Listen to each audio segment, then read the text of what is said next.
തോന്നിയാമലക്കാരെ ഇതൊന്നും പഠിപ്പിക്കേണ്ട കാര്യമില്ല, എല്ലാം പഠിച്ചായിരിക്കുന്നത്. അതുകൊണ്ട് വേറെ പുസ്തകം പോലും ചിലർ കൊണ്ടുവന്നിട്ടില്ല. ഞാൻ കണ്ട് പലരും നോക്കി, എല്ലാം പഠിച്ചിരിക്കുന്നതുകൊണ്ട്. ചിലർ കൊണ്ടുവന്നെങ്കിലും അത് തുറക്കുന്നേ ഇല്ല. അവർ നല്ല ആൾക്കാരെ, കാരണം നല്ല തിട്ടമുള്ളത് കൊണ്ടാണ്. അപ്പോൾ നിങ്ങൾക്ക് ഈ കാര്യമൊക്കെ നന്നായിട്ട് അറിയാം. വേദപുസ്തകത്തിലെ ഒടുവിലത്തെ പുസ്തകമാണല്ലോ വെളിപ്പാട് പുസ്തകം. ആദ്യത്തെ പുസ്തകം ഉൽപ്പത്തി പുസ്തകം, ഒടുവിലത്തെ പുസ്തകം വെളിപ്പാട് പുസ്തകം. ഇങ്ങനെ മൊത്തം 66 പുസ്തകങ്ങളാണ്. ഇതിലെ വെളിപ്പാട് പുസ്തകം നിങ്ങൾക്കറിയാം, നമുക്കറിയാം, 22 അധ്യായങ്ങളാണ്. 22 അധ്യായം. ഈ ഒടുവിലത്തെ പുസ്തകമായതുകൊണ്ട് ഇതിന് ധാരാളം പ്രാധാന്യമുണ്ട്. ഞാൻ എപ്പോഴും പറയും, ഒന്നുകൂടെ ആവർത്തിക്കുക, 40 എഴുത്തുകാർ 1600 കൊല്ലം കൊണ്ട് എഴുതി തീർത്തതായി വേദപുസ്തകം മൊത്തം. നിങ്ങൾക്കറിയാമെങ്കിലും അറിയാത്തവരുടെ അറിവിനൊന്ന് ഓർപ്പിക്കുക. അതിൽ പഴയ നിയമത്തിലെ പുസ്തകങ്ങൾ 39, പുതിയ നിയമത്തിലെ 27 പുസ്തകങ്ങൾ. ആ പുതിയ നിയമത്തിലെ 27 പുസ്തകങ്ങൾ 8 പേര് ചേർന്ന് എഴുതിയ പുസ്തകമാണ്. 8 പേര്. ആ 8 പേര്, ഒന്ന് 4 പേര് അപ്പോസ്തലന്മാരും 4 പേര് അപ്പോസ്തലന്മാരല്ല, നമുക്കറിയാം. അപ്പോസ്തലന്മാര് 4 പേര്, ഒന്ന് മത്തായി, 2 യോഹന്നാൻ, 3 പത്രോസ്, 4 പൗലോസ്. അപ്പോസ്തലന്മാരല്ലാത്ത 4 പേര് യാക്കോബും യൂദയും മർക്കോസും ലൂക്കോസും. അങ്ങനെയുള്ളവരാണ് 8 പുസ്തകം. പുതിയ നിയമത്തിലെ 8 പേരാണ് 27 പുസ്തകം എഴുതി തീർത്തത്. ഇതിലെ വെളിപ്പാട് പുസ്തകം എഴുതിയത് യോഹന്നാൻ അപ്പോസ്തലനാണ്. പുതിയ നിയമത്തിലെ കൂടുതൽ പുസ്തകം എഴുതിയത്, പുതിയ നിയമത്തിൽ തന്നല്ല, വേദപുസ്തകത്തിൽ കൂടുതൽ എഴുതിയത് പൗലോസാണ്. എന്നാൽ തൊട്ട് അടുത്ത് നിൽക്കുന്നയാളാണ് യോഹന്നാൻ അപ്പോസ്തലൻ. അദ്ദേഹത്തെ കൊണ്ട് ദൈവം ധാരാളം കാര്യങ്ങൾ ചെയ്യിപ്പിച്ചു. മറ്റുള്ളവരെല്ലാം ഒരേ നിലയിലെ പുസ്തകം എഴുതിയുള്ളൂ. യോഹന്നാൻ വ്യത്യസ്തമായ നിലയിലാണ് എഴുതിയിരിക്കുന്നത്. പൗലോസ് എഴുതിയതല്ല, ലേഖനങ്ങളാണ്. റോമാലേഖനം, കൊരിന്ത് ലേഖനം, എഫീസ് ലേഖനം, ഗലാത്യ ലേഖനം, ഫിലിപ്പിയ ലേഖനങ്ങളാണ്. അതൊരേ രീതിയിലുള്ളതാണ്. ലൂക്കോസ് ചരിത്ര പുസ്തകം 2 എഴുതി. ലൂക്കോസിന്റെ സുവിശേഷവും അപ്പോസ്തല പ്രവൃത്തി 2 ചരിത്ര പുസ്തകമാണ്. ഒന്ന് യേശുക്രിസ്തുവിന്റെ ചരിത്രവും 2 ആദിമ സഭയുടെ ചരിത്രവും. അതും ചരിത്രമാണ്. മർക്കോസും യേശുക്രിസ്തുവിന്റെ ചരിത്രമാണ് ചെറുതായിട്ടാണ് അതിൽ എഴുതിയത്, 16 അധ്യായം. മത്തായി 28 അധ്യായത്തിലും ക്രിസ്തുയേശുവിനോടുള്ള ബന്ധത്തിൽ ചരിത്രമായി എഴുതിയത്. എന്നാൽ യോഹന്നാൻ എഴുതിയത് വ്യത്യസ്ത നിലകളിലാണ്. അനേകത്തെ കൊണ്ട് ദൈവം ഒന്ന് ചരിത്ര പുസ്തകം എഴുതിച്ചു. അതാ യോഹന്നാന്റെ സുവിശേഷം, യേശുക്രിസ്തുവിന്റെ ചരിത്രം. 2 ലേഖനങ്ങൾ അദ്ദേഹത്തെ കൊണ്ട് ദൈവം എഴുതിപ്പിച്ചു. 3 ലേഖനങ്ങൾ, അത് 3ഉം ഈടുറ്റ ലേഖനമാണ്. ഒടുവിലായിട്ട് വെളിപ്പാട് പുസ്തകവും ദൈവം അദ്ദേഹത്തെ കൊണ്ട് എഴുതിപ്പിച്ചു. തന്നെയല്ല, കർത്താവ് ഇവരെ ശുശ്രൂഷയ്ക്ക് വിളിച്ചപ്പോഴും കണ്ട് മനസ്സിലായി ഇവരെ കൊണ്ട് പ്രയോജനമുണ്ട്. ഒരിക്കല് ആദ്യം 2 പേര് വീശുന്നത് കണ്ടു. വീശുന്നത് അങ്ങനെ അടിച്ചേക്കുന്നത്, 2 പേര് വീശുന്നത്. വീശുക, കിട്ടിയോ കിട്ടിയില്ലയോ എന്നുള്ളത്. രണ്ടാമത്തെ, വെറുതെ സമയം കളയുന്ന ആൾക്കാരുണ്ട്. രാവിലെ എഴുന്നേൽക്കുക, ഒത്തങ്കിൽ പ്രാർത്ഥിക്കുക, ഒരു 3 പ്രാവശ്യം കാപ്പി കുടിക്കുക, 8 മണിയാകുമ്പോൾ 2 ചപ്പാത്തിയോ അതിലെ തത്തുല്യമായത് കഴിക്കുക, വെറുതെ കസേരയെ തിണ്ണെ വന്നിരുന്ന് കാലും മറപ്പിച്ച് വഴി കൂടെ പോകുന്നവരെ നോക്കുക, അഭിപ്രായം പറയുക, പിന്നെ പോയി കിടക്കുക. ഉച്ചയാകുമ്പോൾ കറക്റ്റ് സമയത്ത് എല്ലാവരുടെയും കാര്യമല്ല, കഴിക്കുക. ഉച്ച കഴിഞ്ഞ് വീണ്ടും കഴിച്ചതിൻ്റെ ക്ഷീണം തീർക്കാൻ ഉറങ്ങുക. കൃത്യം 4 മണിയാകുമ്പം കോഫി കുടിക്കുക. പിന്നെ വെളിയിലോട്ടൊന്ന് ഇറങ്ങുകയോ ഒക്കെ ചെയ്തേച്ച് 7 മണി കഴിയുമ്പം പ്രാർത്ഥിച്ചാൽ നല്ല കാര്യം, 2 ചപ്പാത്തി വീണ്ടും 8:30 കയറി കിടക്കുക. ആ പരുവത്തിനായി ഇപ്പം നമ്മുടെ യോഗം നടത്തുന്നത്. 8:30 ഇതെത്തണം, കുത്തണം, ഏതാ ഇഞ്ചക്ഷൻ എടുക്കണം, പല കേസുകളാണ്. നിങ്ങളെന്നെ ഇങ്ങനെ നോക്കുമെന്നും വേണ്ട, എല്ലാം പരുവത്തിലായിരിക്കുന്നത്. അപ്പൊ എന്തായാലും ഇദ്ദേഹത്തെ ദൈവം കണ്ടപ്പം വീശുക 2 പേര്. അത് മറ്റാരുമല്ല, പത്രോസും അദ്ദേഹത്തിന്റെ സഹോദരനാകുന്ന അന്ത്രയോസും. അപ്പൊ കർത്താവിന് മനസ്സിലായി ഇവരെ വിളിച്ചാൽ ഇവരെ നന്നാക്കും. എന്തിനാ ഈ വല നന്നാക്കുന്നേ? കടലിൽ പോയപ്പം കണ്ണി അകന്ന് കാണും, കണ്ണി പൊട്ടി കാണും, വലിയ മീൻ കയറിയപ്പോൾ ചിലപ്പോൾ പൊട്ടാൻ സാധ്യതയുണ്ട്, അല്ലെങ്കിൽ മറ്റ് അനാമത്ത് കാര്യങ്ങളൊക്കെ ചിലപ്പോൾ വലയിൽ ഉടക്കിയെന്ന് വരാം. അതെല്ലാം കളഞ്ഞ് അതിനായി വല നന്നാക്കുന്നത്. പൊട്ടിപ്പോയെങ്കിൽ അത് തുന്നിച്ചേർത്ത് നന്നാക്കണം. അപ്പൊ കർത്താവിന് മനസ്സിലായി, യോഹന്നാനെയും യാക്കോബിനെയും ഈ ശുശ്രൂഷയ്ക്കാക്കിയാൽ അവർ നന്നാക്കിയെടുക്കും. യോഹന്നാന്റെ ലേഖനം നിങ്ങൾ പഠിച്ചേ, വളരെ നന്നാക്കി, ഉപദേശ വിഷയത്തിൽ നന്നാക്കി. യേശുക്രിസ്തു ദൈവമല്ലെന്ന് തെളിയിച്ച പലരെയും കണ്ണിച്ചേച്ച് ആ വലയുടെ കണ്ണിയെല്ലാം കെട്ടി നന്നാക്കി തന്നു. ഇനി ഇതിനകത്തൊരുത്ത കയറിയാൽ ചാടിപ്പോവുകയല്ല. ഞാൻ എൻ്റെ വിഷയമല്ലാത്തതുകൊണ്ട് അങ്ങോട്ട് അധികം പോകുന്നില്ല, എല്ലാം നന്നാക്കി. 1-ാം ലേഖനവും 2-ാം ലേഖനവും 3-ാം ലേഖനവും ഒക്കെ നോക്കിയാൽ കൃത്യമായിട്ട് നന്നാക്കി തന്നില്ലേ? കർത്താവിന് മനസ്സിലായി, കൊണ്ടുവന്നാൽ നന്നാക്കി. കണ്ണി പൊട്ടിയിട്ടുള്ളത് തമ്മിൽ മിണ്ടത്തില്ല, സ്നേഹിക്കത്തില്ല, നന്നാക്കി. ഒരു സഭയിലാ കൂടുന്ന കൈ കൊടുക്കുകയല്ല, തിരുമേശ എടുക്കത്തില്ല. ഭയങ്കര നല്ലൊരു ഞങ്ങൾ വന്നു. പ്രവർത്തനമെന്നല്ല, പ്രവർത്തനം. രാവിലെ ഇറങ്ങും ലഘുലേഖയായിട്ട്, അയലത്തുകാരനോടും മിണ്ടുകല, സഭയിലുള്ളവനോടും മിണ്ടുകല. വെളുപ്പിന് ഇറങ്ങാ കുളക്കോഴി ഇറങ്ങും പോലെ. എന്തിനാന്നോ നീ ഇങ്ങനെ നടക്കുന്നേ? ആത്മഭാരം കൊണ്ട് ആന്ധ്രായ്ക്ക് പോവുക, തൊട്ടടുത്തുള്ളവനോട് മിണ്ടുകയല്ല. മിണ്ടുന്നില്ലല്ലോ, അല്ലിപ്പോഴും മിണ്ടുന്നില്ലല്ലോ. അപ്പൊ ഇത് നന്നാക്കണം. ഇവിടെ നന്നാക്കി വെച്ച് വേണം നമ്മൾ വെളിയിലോട്ട് ഇറങ്ങാൻ. ദൈവത്തിന് മഹത്വം. അപ്പം മോളെ, നീ ഇവിടെ അടങ്ങിയിരിക്കുക. എവിടെ പോവാ? എവിടെ പോവാ? പോണോ? അത്യാവശ്യമാണോ? എന്നാ പോയിച്ച് പെട്ടെന്ന് പോവാ. എനിക്ക് നമ്മൾ 5 മണിക്കാ വന്നിരുന്നതാ. അല്ല കണ്ണി പൊട്ടിട്ടുണ്ട്, നന്നാക്കി കൂട്ടിക്കെട്ടി ക്രമപ്പെടുത്തി ഇതെല്ലാം ശരിയാക്കി ഇതിനകത്ത് കൊണ്ടുവരണം.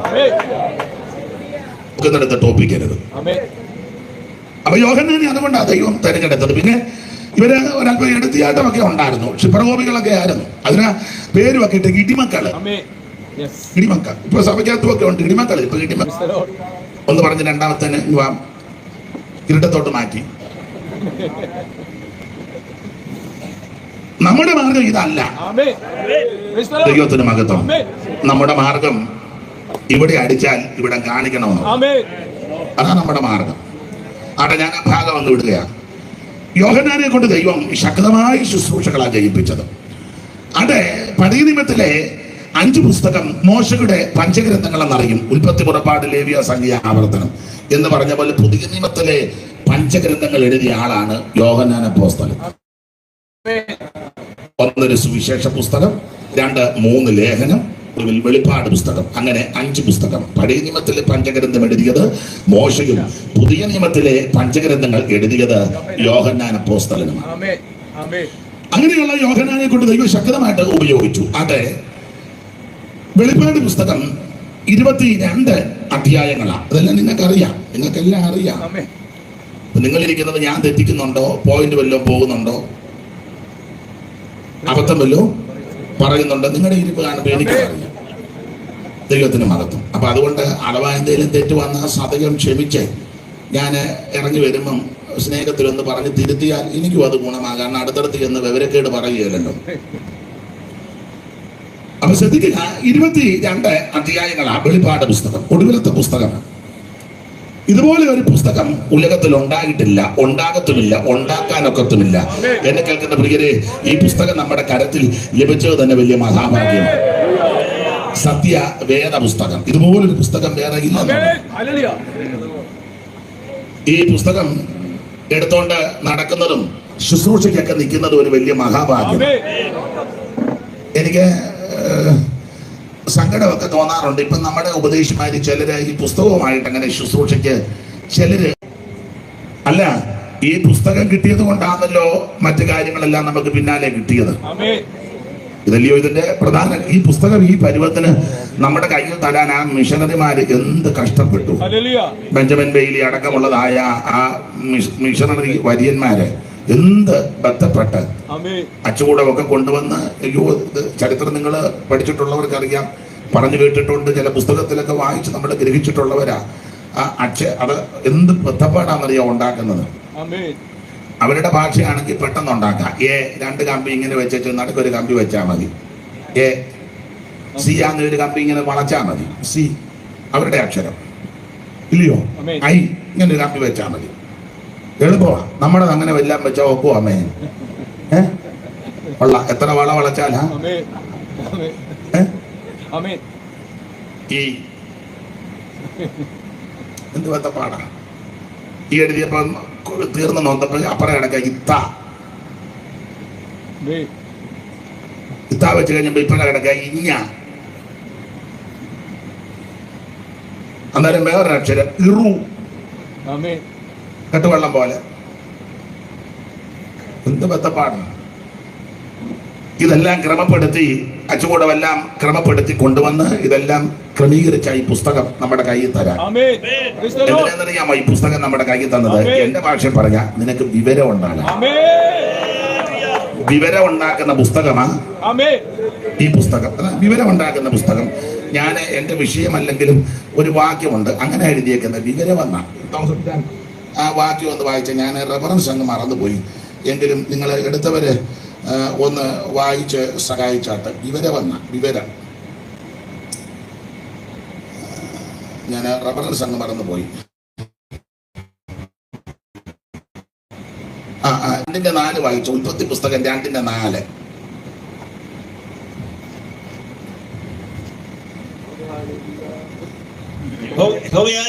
യഹോവയായ ദൈവം ഭൂമിയും ആകാശവും സൃഷ്ടിച്ച നാളിൽ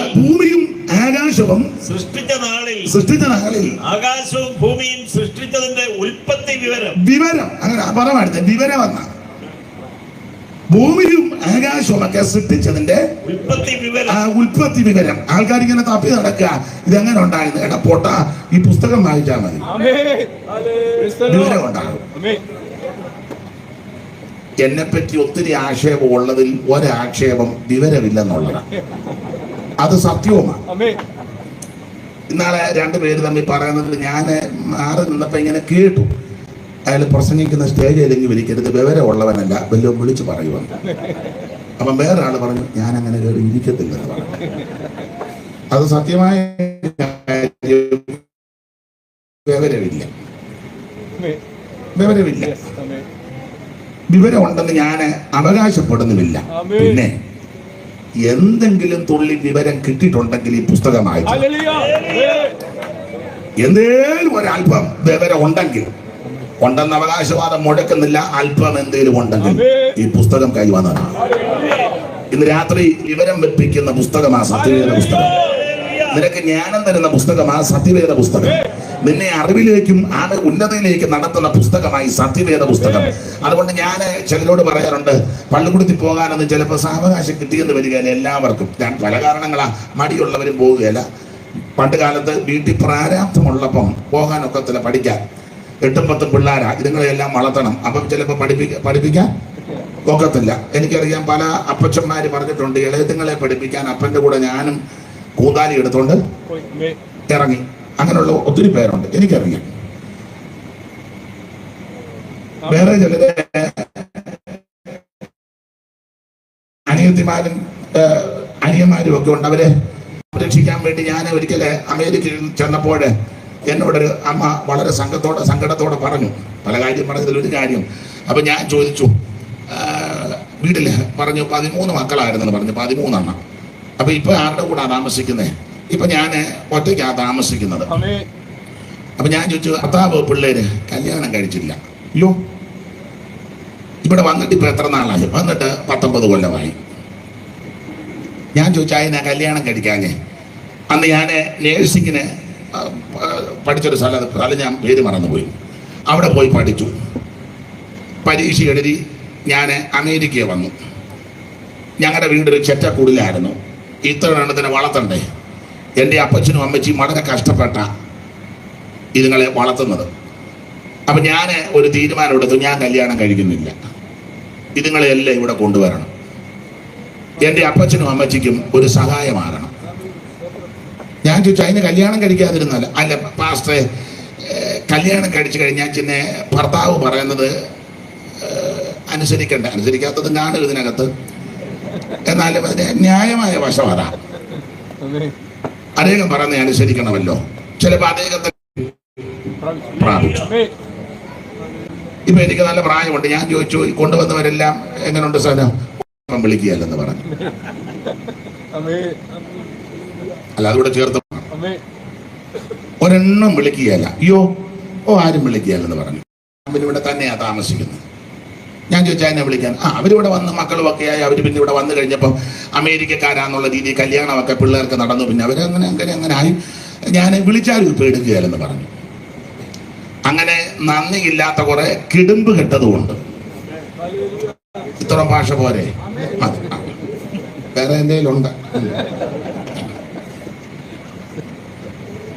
നന്ദിയും വേണം കേട്ടോ. നിനക്ക് ആരെങ്കിലും ഒരു മുട്ടായി തന്നെങ്കിൽ നന്ദി വേണം. ദൈവത്തോടും നന്ദി വേണം, തന്നവരോടും നന്ദി വേണം. ഈ പുസ്തകത്തിലെ പ്രമാണം നന്ദിയുള്ളവരായിരിക്കും. നമ്മൾ പാട്ടൊക്കെ പാടുമല്ലോ, നന്ദിയോടൻ പ്രിയൻ മുൻപിൽ പ്രേമ കണ്ണീർ ചൊരിഞ്ഞിടാൻ നന്ദിയോടൻ.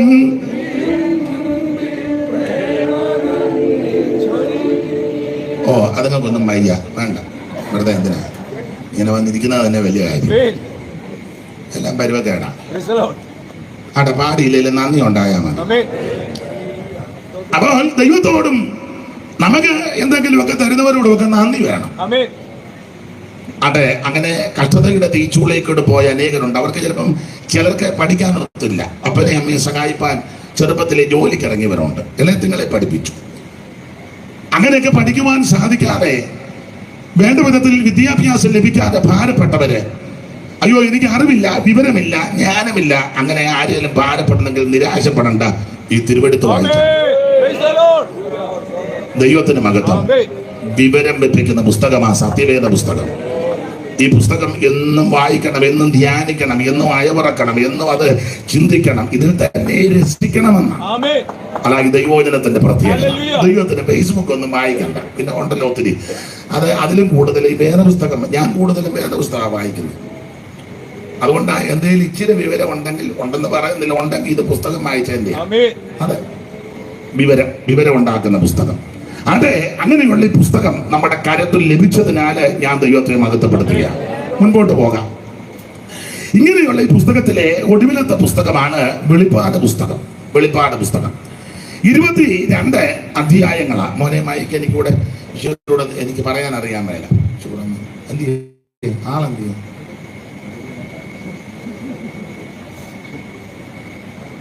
അവനങ്ങ് പോയെന്നാ.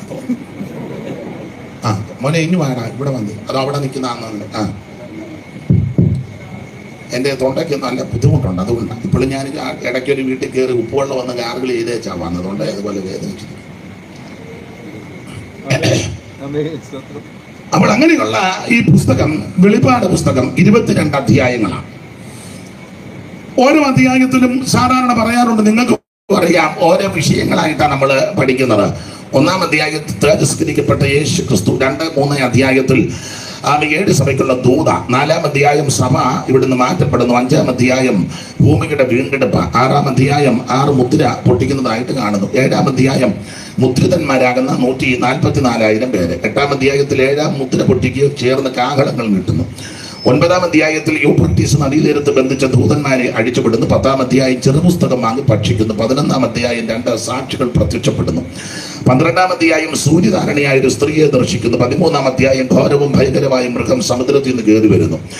14-ാം അധ്യായം സിയോൻ മലയിൽ കുഞ്ഞാടിനോടുകൂടെ 144,000 പേരെ കാണുന്നു. 15-ാം അധ്യായം മോശയുടെ പാട്ടും കുഞ്ഞാടിന്റെ പാട്ടും പാടി വീണ പിടിച്ച് വൈദികന്മാർ പളങ്കനദിയുടെ തീരത്ത് നിന്ന് പാടി ദൈവത്തെ മഹത്വപ്പെടുത്തുന്നു. 16-ാം അധ്യായം 7 ക്രോധകലശം കൊണ്ട് ഭൂമിയിൽ ഒഴിക്കുന്നു. 17 മർമ്മം അഗതിക്കാൻ ബാബിലോൺ. ഒറ്റ വാക്കി പറഞ്ഞാൽ എതിർക്രിസ്തുവിന്റെ മണവാട്ടി. 18-ാം അധ്യായം വാണിജ്യ ബാബിലോണിന്റെ അടപ്പതന 1 മണിക്കൂർ കൊണ്ട് കത്തിച്ചാമ്പലാകുന്നു. 19 കുഞ്ഞാടിന്റെ കല്യാണം.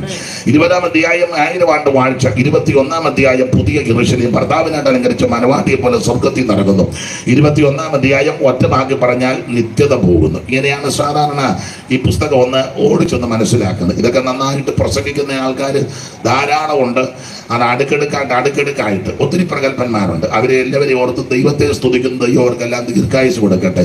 ഇന്നലെ വന്ന് പ്രസംഗിച്ച ആൾ ഇതൊക്കെ നന്നായിട്ട് പ്രസംഗിക്കുന്നയാളാണ്. ദൈവത്തിന്റെ മഹത്വം തന്നെയല്ല, ഇവരുമൊക്കെ ഇത് നന്നായിട്ട് പഠിച്ചു വെച്ചിരിക്കുക. ഇരിപ്പ് കാണുമ്പോൾ അറിയാം സ്തോത്രം, എല്ലാം പഠിച്ചു വെച്ചിരിക്കുക. കർത്താവിന് മഹത്വം. അതുകൊണ്ട് ഞാൻ ആ ഭാഗത്തേക്കൊന്നും പോകുന്നില്ല. ഇന്ന് രാത്രി നമ്മൾ വായിച്ചത് വെളിപ്പാട് പുസ്തകം 3-ാം അധ്യായത്തിന്റെ 20-21 വാക്യമാണ്. എപ്പോഴും ഞാൻ പറയാറുണ്ട്, നിങ്ങൾക്കും അറിയാം, ഈ വെളിപ്പാട് പുസ്തകത്തിലെ പ്രധാനപ്പെട്ട വിഷയം പലരും ആദ്യ പിതാ ദൈവം തമ്പുരാൻ ശാപ കാര്യങ്ങൾ പറഞ്ഞു കൂട്ടത്തിൽ പറഞ്ഞു, നിന്റെ നിമിത്തം ഭൂമി ശപിക്കപ്പെട്ടിരിക്കുന്നു. അതുകൊണ്ട് ആ ശപിക്കപ്പെട്ട ഭൂമി എഴുതാനും മേടിക്കാനും എന്ത് ആഗ്രഹമാർക്കാർക്ക് അത്യാവശ്യമുള്ളത് കൊണ്ട് തൃപ്തിപ്പെടുകയല്ല. പിന്നെയും വണ്ടി പോകുമ്പോ നല്ല സ്ഥലമാകും.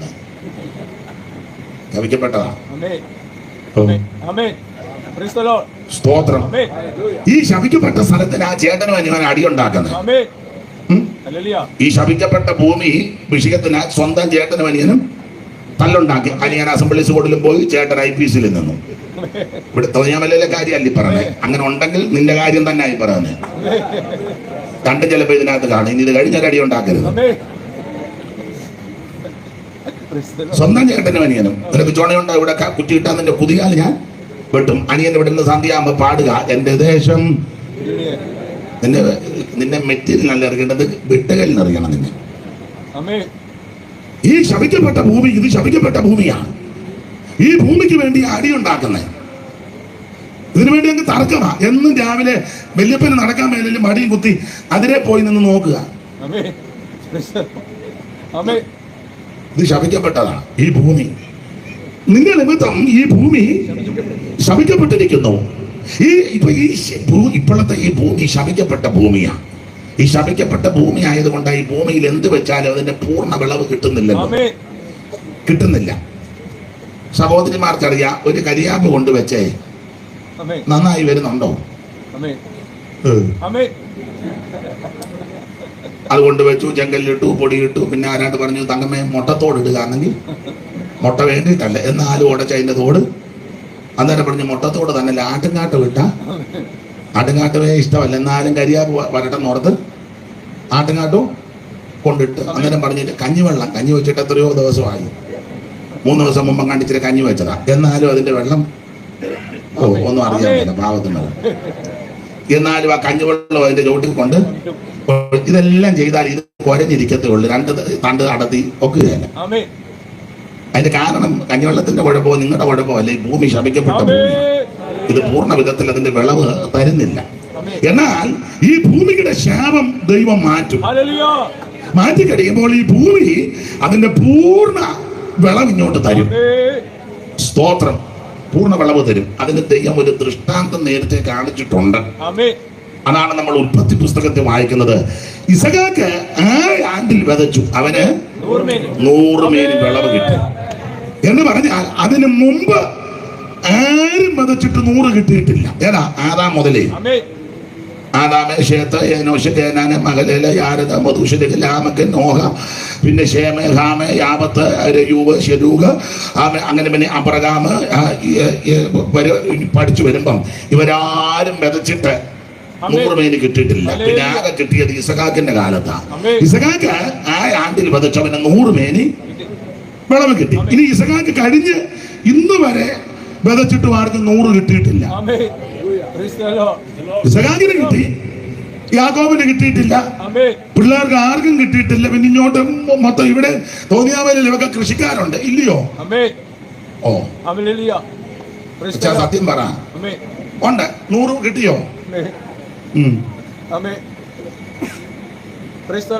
നമ്മൾ ചോദിക്കല് ഇപ്പൊ കൃഷിയൊന്നും വലിയ വെറുതെ കഷ്ടപ്പെടാന്നല്ലാതെ. അതെന്നാ ഇത് ശപിക്കപ്പെട്ട് കിടക്കുന്നത് കൊണ്ടാണ്. പന്നിയുള്ളത് കൊണ്ടാണ്. എന്നെ ചെയ്യുന്നത് ആരാ പറഞ്ഞ പന്നിയുണ്ടാണ്?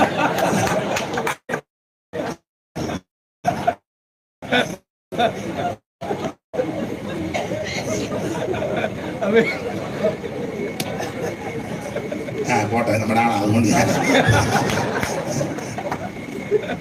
സാറ് ഒരു പാട്ട് എഴുതി, സൈമൺ സാറ്. പാടാനൊന്നും വയ്യ, അതുകൊണ്ട് ഇന്ന് പാട്ടങ്ങ് കുറയ്ക്കുക. അപ്പൊ ചിലക്ക് സന്തോഷം, വളരെ നന്നായി, വളരെ നന്നായി.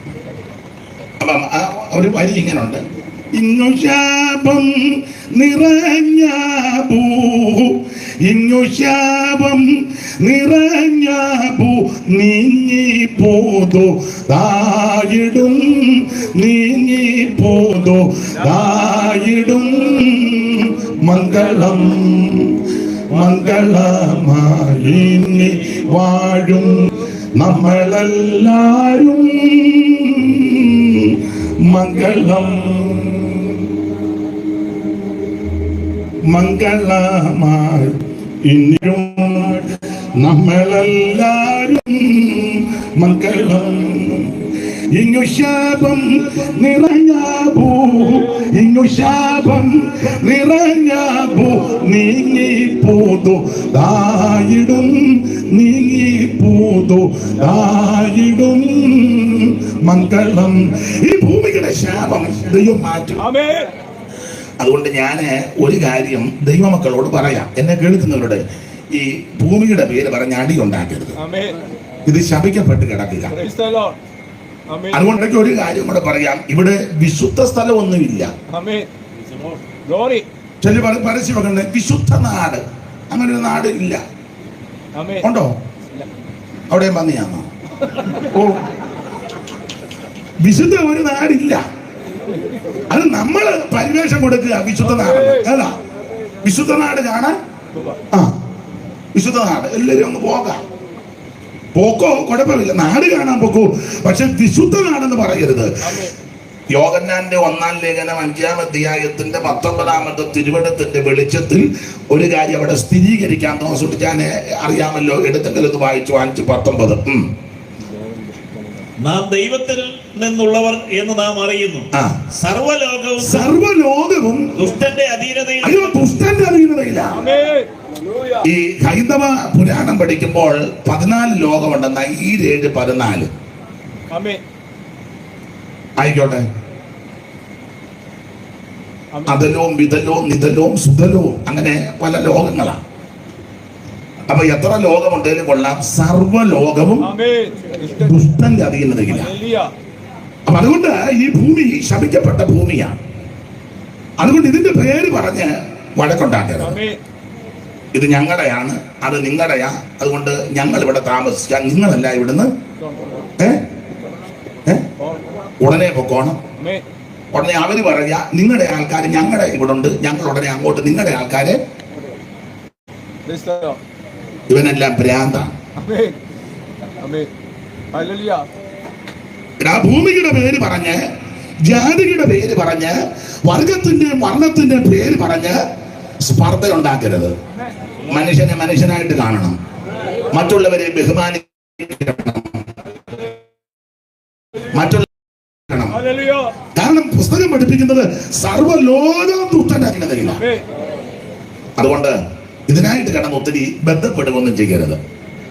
തലചായ്ക്കാൻ ഒരു ഇടം വേണം, അത്യാവശ്യം. അത് എതിരൊന്നുമല്ല. നമ്മളെ നാം സേവിക്കുന്ന കർത്താവിന് അതിനും സ്ഥലമില്ലായിരുന്നു. കുറുനരികൾക്ക് കുഴിയുണ്ട്, പറവജാതിക്ക് മനുഷ്യപുത്രന് നദികൾക്കു വസിപ്പതിനായി കുഴിയും, പറവയ്ക്കു വസിപ്പതിനായി കൂടും. പൂവിലുണ്ടിവനോ തലചായ്പതിനായി കുരിശല്ല, ദീപാരിൽ സ്ഥാനം ഇല്ല. പൂവിലുണ്ടിവനോ തലചായ്പതിനായി കുരിശല്ല, ദീപാരിൽ സ്ഥാനം ഇല്ല. കുരിശും നിറ്റ തോളിലിടും ഗിരിമേൽ കരേറി പോകും. അപ്പൊ ശ്രദ്ധിക്കുക, ഈ ഭൂമിയുടെ പേര് പറഞ്ഞ് ഇതിന്റെ തർക്കമുണ്ടാക്കി അടി നടത്തരുത്. ഈ ഭൂമി ശപിക്കപ്പെട്ട ഭൂമിയാണ്. അപ്പൊ ഇത് ശപിക്കപ്പെട്ട ഭൂമിയാണ്. ഈ ഭൂമിയുടെ ശാപം മാറ്റുന്നതാണ് വെളിപ്പാട് പുസ്തകം 5-ാം അധ്യായം. ഇതിനെ വീണ്ടെടുക്കുക. ദൈവത്തിന് മഹത്വം ഉണ്ടാകട്ടെ. അപ്പോൾ ചില ആൾക്കാർ പറയുന്നത് വെളിപ്പാട് പുസ്തകത്തിലെ പ്രധാനപ്പെട്ട വിഷയം ഭൂമിയുടെ വീണ്ടെടുപ്പാണ്. അത് വീണ്ടെടുപ്പുണ്ട്, പക്ഷേ അതല്ല പ്രധാന വിഷയം. വേറെ ചില ആൾക്കാർ പറയുന്നത് വെളിപ്പാട് പുസ്തകത്തിലെ പ്രധാനപ്പെട്ട വിഷയം 144,000 പേരാണ്. അത് പ്രത്യേക വിഭാഗമാണെന്നൊക്കെ ചിലര് പറയാറുണ്ട്. നമ്മളിപ്പോ തർക്കിക്കാനും വാദിക്കാനും ഒന്നും പോകണ്ട, അതിനുള്ള സമയവും സന്ദർഭവും അല്ലല്ലോ ഈ കൺവെൻഷൻ. ദൈവത്തിന് മകത തന്നെയല്ല, തർക്കം ഞങ്ങൾക്കുമില്ല, സഭയ്ക്കുമില്ല, എനിക്കുമില്ല. അപ്പൊ അതുകൊണ്ട് അതവിടെ നിൽക്കട്ടെ. പക്ഷേ 144 അതല്ല പ്രധാന വിഷയം. അതൊരു വിഷയമാ, പക്ഷെ അതല്ല പ്രധാന വിഷയം. വേറെ ചില ആൾക്കാര് പറയുന്നത് വെളിപ്പാട് പുസ്തകത്തിലെ പ്രധാനപ്പെട്ട വിഷയം ഈ സൂര്യധാരണിയായ ഒരു സ്ത്രീയെ കാണുന്നുണ്ട് 12. അതാണെന്നാ പറയുന്നത്. പെണ്ണുങ്ങൾ വിഷയമാ, എന്നാൽ അവരാ മുഖ്യ വിഷയങ്ങൾ ഉണ്ടാക്കുന്നത് അത് ഞാനിപ്പം പറയുന്നില്ല. വേറെ 4 സ്ത്രീകളുണ്ട്. അപ്പോൾ എങ്കിലും അതല്ല വിഷയം. സൂര്യധാരണിയായ സ്ത്രീ വിഷയമാ, പക്ഷെ അതല്ല പ്രധാന വിഷയം. വേറെ ചില ആൾക്കാർ പറയുന്നത് വെളിപ്പാട് പുസ്തകത്തിലെ പ്രധാനപ്പെട്ട വിഷയം മർമ്മമഗതിയാം ബാബിലോൺ എതിർ ക്രിസ്തുവിന്റെ മണവാട്ടി 17-ാം അധ്യായത്തിൽ ഒരു മൃഗത്തിന്റെ പുറത്തൊരു സ്ത്രീ ഇരിക്കുന്നു. അതാണ് പ്രധാന വിഷയമെന്ന് ചിലര് 13-ാം അധ്യായം കൂടെ ചേർത്ത് സ്ഥാപിക്കാറുണ്ട്. അത് വിഷയമാണ്, പക്ഷെ അതല്ല പ്രധാന വിഷയം.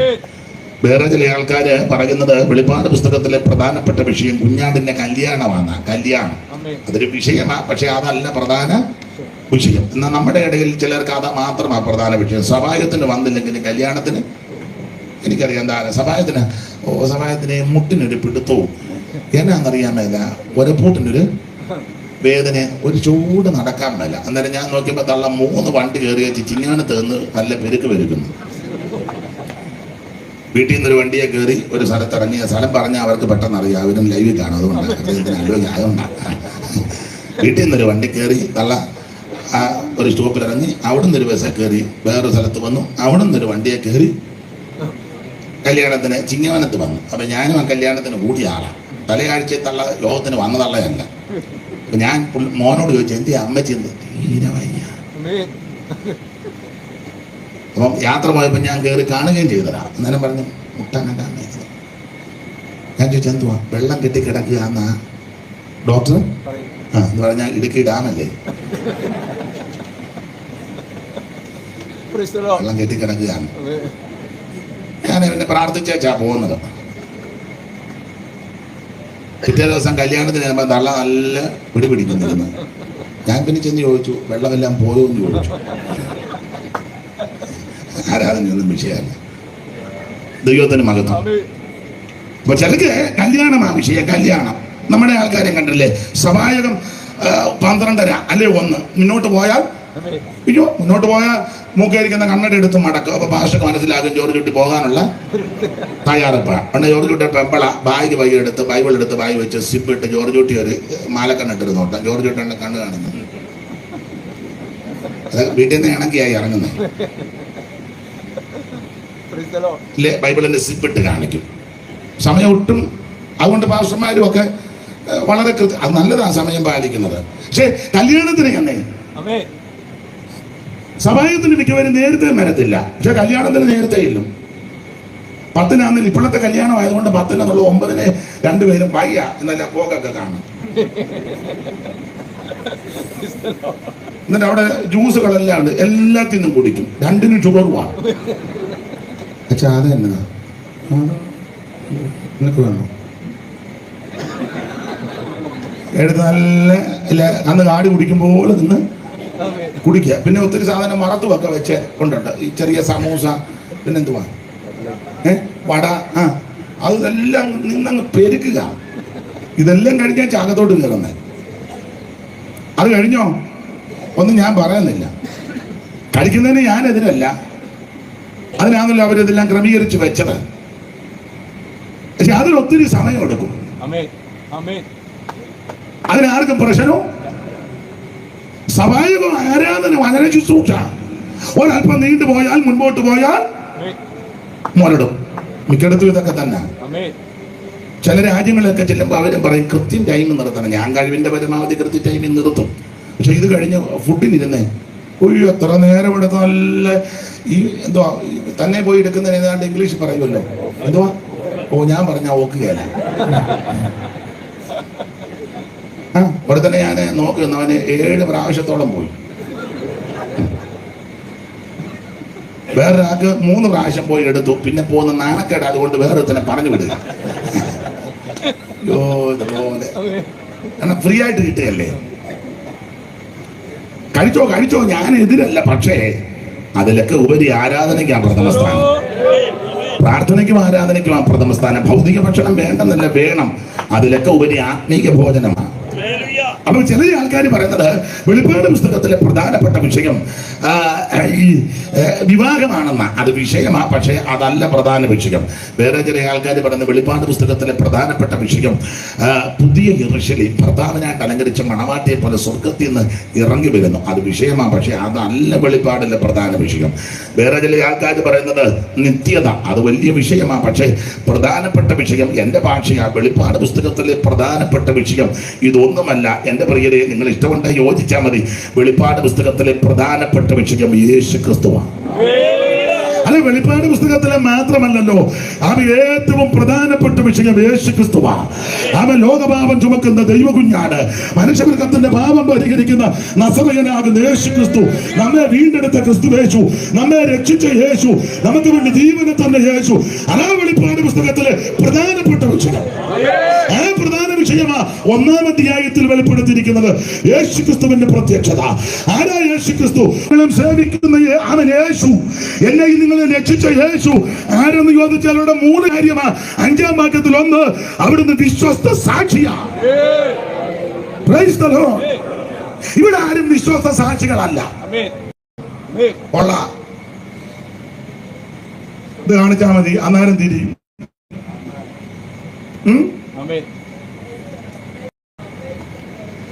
ഇവിടെ ആരും വിശ്വസ്ത സാക്ഷികൾ. നമ്മുടെ ആൾക്കാരൊക്കെ സാക്ഷി മിക്കതും തൊങ്ങലും പൊടിപ്പും ഒക്കെ വെച്ച് മിക്കതും കള്ളത്തരമാണ്.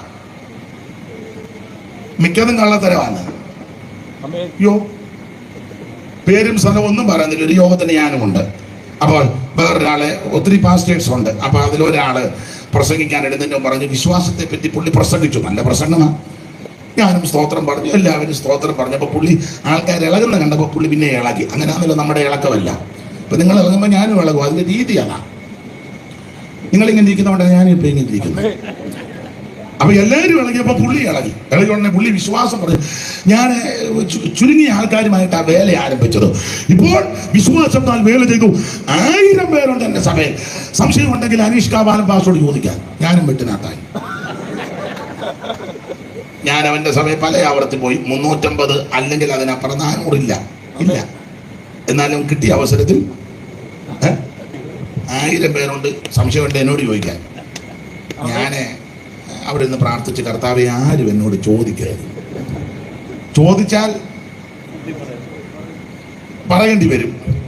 അപ്പൊ അങ്ങനെ പറഞ്ഞാൽ അത് പുള്ളിക്കും പിന്നെ ക്ഷീണമാണ്. നമ്മളായിട്ട് എന്തിനാ ഒരു പ്രയാസം ഉണ്ടാക്കുന്നത്? ഭാഗ്യത്തിന് ആരും ഇന്ന് വരെ ചോദിച്ചില്ല. സാക്ഷി പറയും, നന്നായിട്ട് പറയും. ആലപ്പുഴ ഒരാൾക്ക് പ്രാർത്ഥിച്ചപ്പോൾ ഒരു സൗഖ്യം കിട്ടി. അതിന്റെ ചുമതലപ്പെട്ടവര് വീടുകൾ കയറിയപ്പോൾ പറഞ്ഞു, ഇവിടെ ഒരു മുഴയുണ്ടായിരുന്നു നെല്ലിക്ക വലിപ്പത്തില്. ആ സാറ് പ്രാർത്ഥിച്ചപ്പോൾ, സാറ് പ്രാർത്ഥിച്ചപ്പോൾ മാറി. അപ്പൊ സാറിന്റെ യോഗം പത്തനംതിട്ടയില്. സാറിന്റെ ആൾക്കാർ പറഞ്ഞു, സാർ അവിടെ പത്തനംതിട്ടയിലുണ്ട്, അവിടെ വന്ന് സാക്ഷി പറയാൻ. സാറ് പ്രാർത്ഥിച്ചപ്പോൾ നെല്ലിക്ക വലിപ്പത്തിലുള്ള മുഴ മാറിയതല്ലേ. ഓ വരാം, വണ്ടിക്കൂലിയില്ല. അന്നത്തെ കാലത്ത് 300 രൂപ കൊടുത്തു സാറിന്റെ ആൾക്കാർ. സാർ ഏതാന്നൊക്കെ ഇപ്പൊ പിടികിട്ടി കാണും. അപ്പം 300 രൂപ കൊടുത്തു അന്നത്തെ കാലത്ത്. ആലപ്പുഴയിൽ നിന്ന് വണ്ടി കയറി പത്തനംതിട്ടയിൽ വന്നു. ഇപ്പോഴല്ല, വർഷങ്ങൾക്ക് മുമ്പാണ്. പുള്ളി ആദ്യമായിട്ട് അതിൻ്റെ യോഗത്തിന് വലിയ ലൈറ്റും സെറ്റും കാര്യങ്ങൾ വേഗം ഇതെല്ലാം കൂടെ കണ്ടപ്പോൾ പുള്ളി അന്തം വിട്ടുപോയി. അങ്ങനെയാണല്ലോ. പണ്ട് കുചേലവൃത്തത്തിൽ ഒരു ശീലമുണ്ട്, പട്ടിണി കൊണ്ടു മെലിഞ്ഞ പണ്ഡിതേനു കുശസ്ഥലി, പട്ടണം കണ്ടപ്പോഴേ വിശപ്പും ദാഹവും പോയി. അയാൾ മെലിഞ്ഞ് കിടക്കുകയായിരുന്നു. ഇവിടെ വന്നപ്പോൾ ഇതെല്ലാം കൂടെ കണ്ടപ്പോൾ അയാൾ അന്തം വിട്ടു. എന്ന് പറഞ്ഞാൽ ഇങ്ങേരെ ഇവിടെ വന്ന് ഈ ലൈറ്റും മൈക്കും സെറ്റും എല്ലാം കൂടെ കണ്ടപ്പോൾ അന്തം വിട്ട് ഇളകി, ആലിളകി. അപ്പൊ പുള്ളിക്ക് സാക്ഷ്യത്തിന് സമയം കൊടുത്ത് പുള്ളി പറഞ്ഞു, ഈ ബഹുമാനപ്പെട്ട സാറ് പ്രാർത്ഥിച്ചപ്പോൾ എനിക്ക് സൗഖ്യം കിട്ടി. ഇത്രയും വലിപ്പമുള്ളൊരു മുഴ. അയാൾ തലയാഴ്ച പറഞ്ഞ നെല്ലിക്ക വലിപ്പത്തിലെന്നാ. അത് ബസ് കയറി പത്തനംതിട്ട വന്നപ്പോൾ ഇത്രയും വലിപ്പത്തിലൊരു മുഴ. അപ്പൊ ആൾക്കാരെല്ലാം ഇത് ആരും കണ്ടില്ലല്ലോ. അപ്പൊ ഇളകി. അങ്ങനെയാണല്ലോ നമ്മുടെ ഇളക്കം. കള്ളസാക്ഷി പറയും. അതിന് യാതൊരു തർക്കവുമില്ല, ചിലർക്ക് അതിന് മടിയില്ല. പക്ഷെ ഇവിടെ പറയുന്നതെല്ലാം മിക്കവരും കള്ളസാക്ഷ്യങ്ങളാണ്. ഇപ്പം ഓരോരുത്തരെ വിളിച്ച് സാക്ഷ്യം ചോദിപ്പിക്കുന്നില്ലേ? എവിടെ നിന്നാ വരുന്നേ? നേരത്തെ എല്ലാം കൊടുത്തിട്ടുണ്ട് ശിങ്കിടികൾ. ട്രിവാൻഡ്രമാണല്ലോ കാണുന്നേ. നീ എന്തിനാ അത് കാണുന്നത്? ട്രിവാൻഡ്രം ഉള്ളതല്ലേ?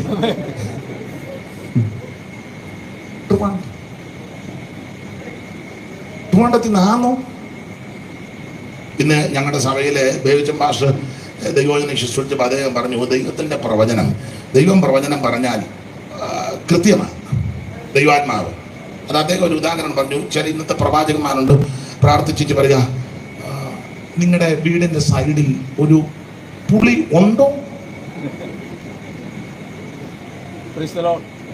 ദൈവാത്മാവ് ഉണ്ടോ എന്നാണ് ചോദിക്കുന്നത്. ദൈവാത്മാവ് അതേപോലെ പുളിയുണ്ട്, പുളിയുണ്ട്, ഉണ്ടോ? അന്നേരം മനസ്സിലാക്കണം ഇവൻ കയ്യിൽ നിന്നിടുന്നവനാ. ഇന്നത്തെ വല്ലതും ബോധമുണ്ടോ? ദൈവാത്മാവ് ഉണ്ടോ എന്ന് ചോദിക്കുകയല്ല, ദൈവാത്മാവാണ് പറയും ഒരു പുളിയുണ്ട്. പക്ഷേ സഹോദരങ്ങളുണ്ടോ? അമ്മാമ്മ ചാടി പറഞ്ഞു. അപ്പൊ അവന് മനസ്സിലായി തള്ളയിളകും, ഉടനെ നേരെ തള്ളയോടായി. ചില വിഷയങ്ങളുണ്ട്. ആർക്കാ ഇവിടെ വിഷയമില്ലാത്ത? നമുക്ക് വിഷയമില്ലേ മോളെ? ഒക്കെ ഉണ്ട് വിഷയം. മറ്റൊക്കെ വിഷയമായതുകൊണ്ടാണല്ലോ ഇറങ്ങിപ്പോയത് അല്ലേ? അവള് തിരിച്ചു വന്ന് ഞാൻ കണ്ടു. ഇവിടെ വന്നിരിക്കുന്ന ആർക്കാ വിഷയമില്ലാത്ത? എല്ലാവർക്കും വിഷയമുള്ളവരാ. ആൾക്കാരെ കൽപ്പിക്കരുത് കേട്ടോ. സ്തോത്രം. ദൈവത്തിന്റെ പരിശുദ്ധാത്മാവെന്ന് കൃത്യം പറയും. ഉണ്ടോ? ഉള്ളതുപോലെ തോന്നുന്നു, അങ്ങനല്ല കൃത്യം. ഞാനത് പകല് വചനം പറഞ്ഞു. ഈ യോവാശിന്റെ മകൻ ഗിദയോനോട് രാത്രി ദൈവം ഇടപെട്ടപ്പോ പറഞ്ഞു, നിന്റെ അപ്പൻ യോവാശിന്റെ ഇളയ കാള 7 വയസ്സ്, രണ്ടാമത്തെ കാള. അങ്ങനല്ലേ നോക്കിച്ച 6:25 ഒന്ന് വായിച്ചേര്. 6:25 ന്യായാധിപന്മാരുടെ പുസ്തകം 6-ാം അധ്യായത്തിന്റെ 25-ാമത്തെ തിരുവെടുത്തല്ലയോ? ഒന്ന് വായിച്ചോ. കണ്ണിക തുടങ്ങുന്നിടത്തല്ലയോ? ഒന്ന് വായിച്ച് സഹായിച്ചാൽ എത്ര കൃത്യമായിട്ടാണ് ദൈവാത്മാവ് ഇടപെടുന്നത്. അന്ന് രാത്രി യഹോവ അവനോട് കൽപ്പിച്ചത്, ഗിദെയോനോട് കൽപ്പിച്ചത്, നിന്റെ അപ്പന്റെ ഇളയ കാളയെ, എന്ത് കൃത്യമായിട്ടാ? നിന്റെ അപ്പന്റെ ഇളയ കാളയായ. ഇന്നത്തെ പ്രവാചകന്മാരാന്ന് ചോദിക്കും. സ്തോത്രം. പാദറിന്റെ കാളയുണ്ടോ, പോത്തുണ്ടോ, കന്നാലി ഉണ്ടോ എന്ന് ചോദിക്കുകയല്ല, കൃത്യമായിട്ട് പറഞ്ഞു നിന്റെ അപ്പന്റെ ഇളയ കാളയായ എന്ന് പറഞ്ഞ കൃത്യമാണ്. നിന്റെ അപ്പന്റെ ഇളയ കാളയാകുന്ന 7 വയസ്സുള്ള കാളയുടെ പ്രായം വരെ പറഞ്ഞു. രണ്ടാമത്തെ കാള. നിന്റെ പ്രായം അറിയുന്നവനാ ദൈവം. നിന്റെ ഹൃദയത്തിലെ ചിന്തനങ്ങളും ഭാവങ്ങളും അറിയുന്നവനാ ദൈവം. കാളയുടെ പ്രായം അറിയാമെങ്കിൽ പിന്നെ നിന്റെ പ്രായം പിന്നെ അഡ്ജസ്റ്റ് ചെയ്തൊക്കെ ഇരിക്കുന്ന പ്രായമൊക്കെ ദൈവത്തിന് അറിയാം. അടുത്തിടപെടുന്നവർക്കും ഒരു പരുവത്തിനൊക്കെ എങ്ങനെ നമ്മൾ ചോദിക്കുകയല്ലേ, എന്തുകൊണ്ട് പ്രായം കണ്ടിട്ട് എന്നാ തോന്നുന്നു?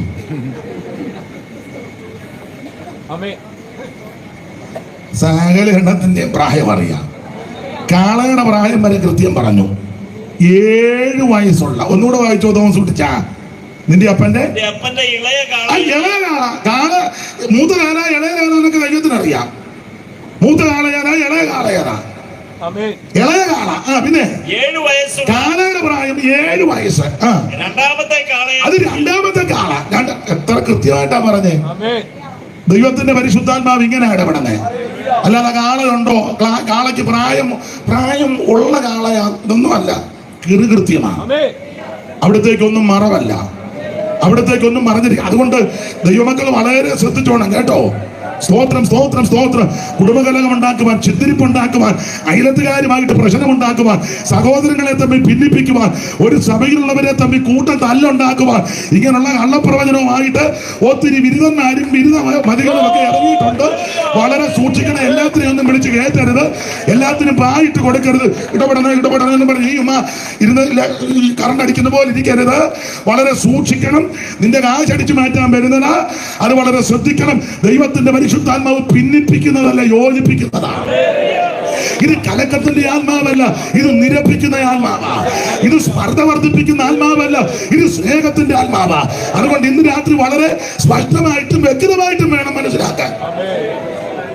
ഇങ്ങനെയൊക്കെ ഒത്തിരി എണ്ണം ഇറങ്ങിയിട്ടുണ്ട്. കോവിഡിന്റെ സമയത്ത് എല്ലാവരും പൊത്തിനകത്തിരിക്കുകയായിരുന്നു.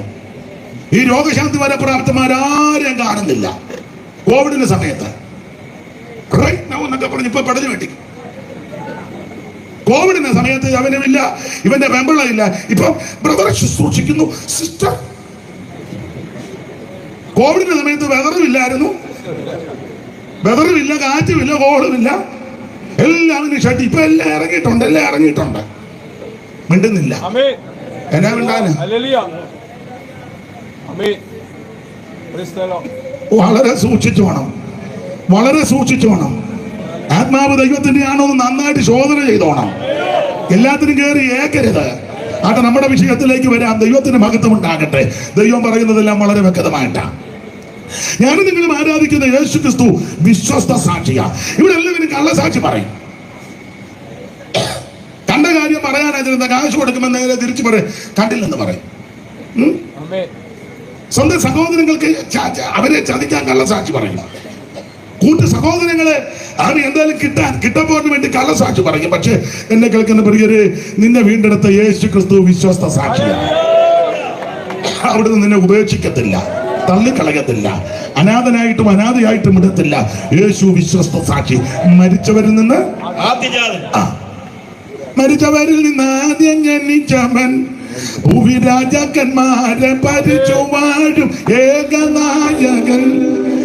മരിച്ചവരിൽ നിന്ന് ആദ്യം ജനിച്ചവൻ, ഭൂവിരാജാക്കന്മാരെ ഭരിച്ചു വാഴും ഏകനായകൻ.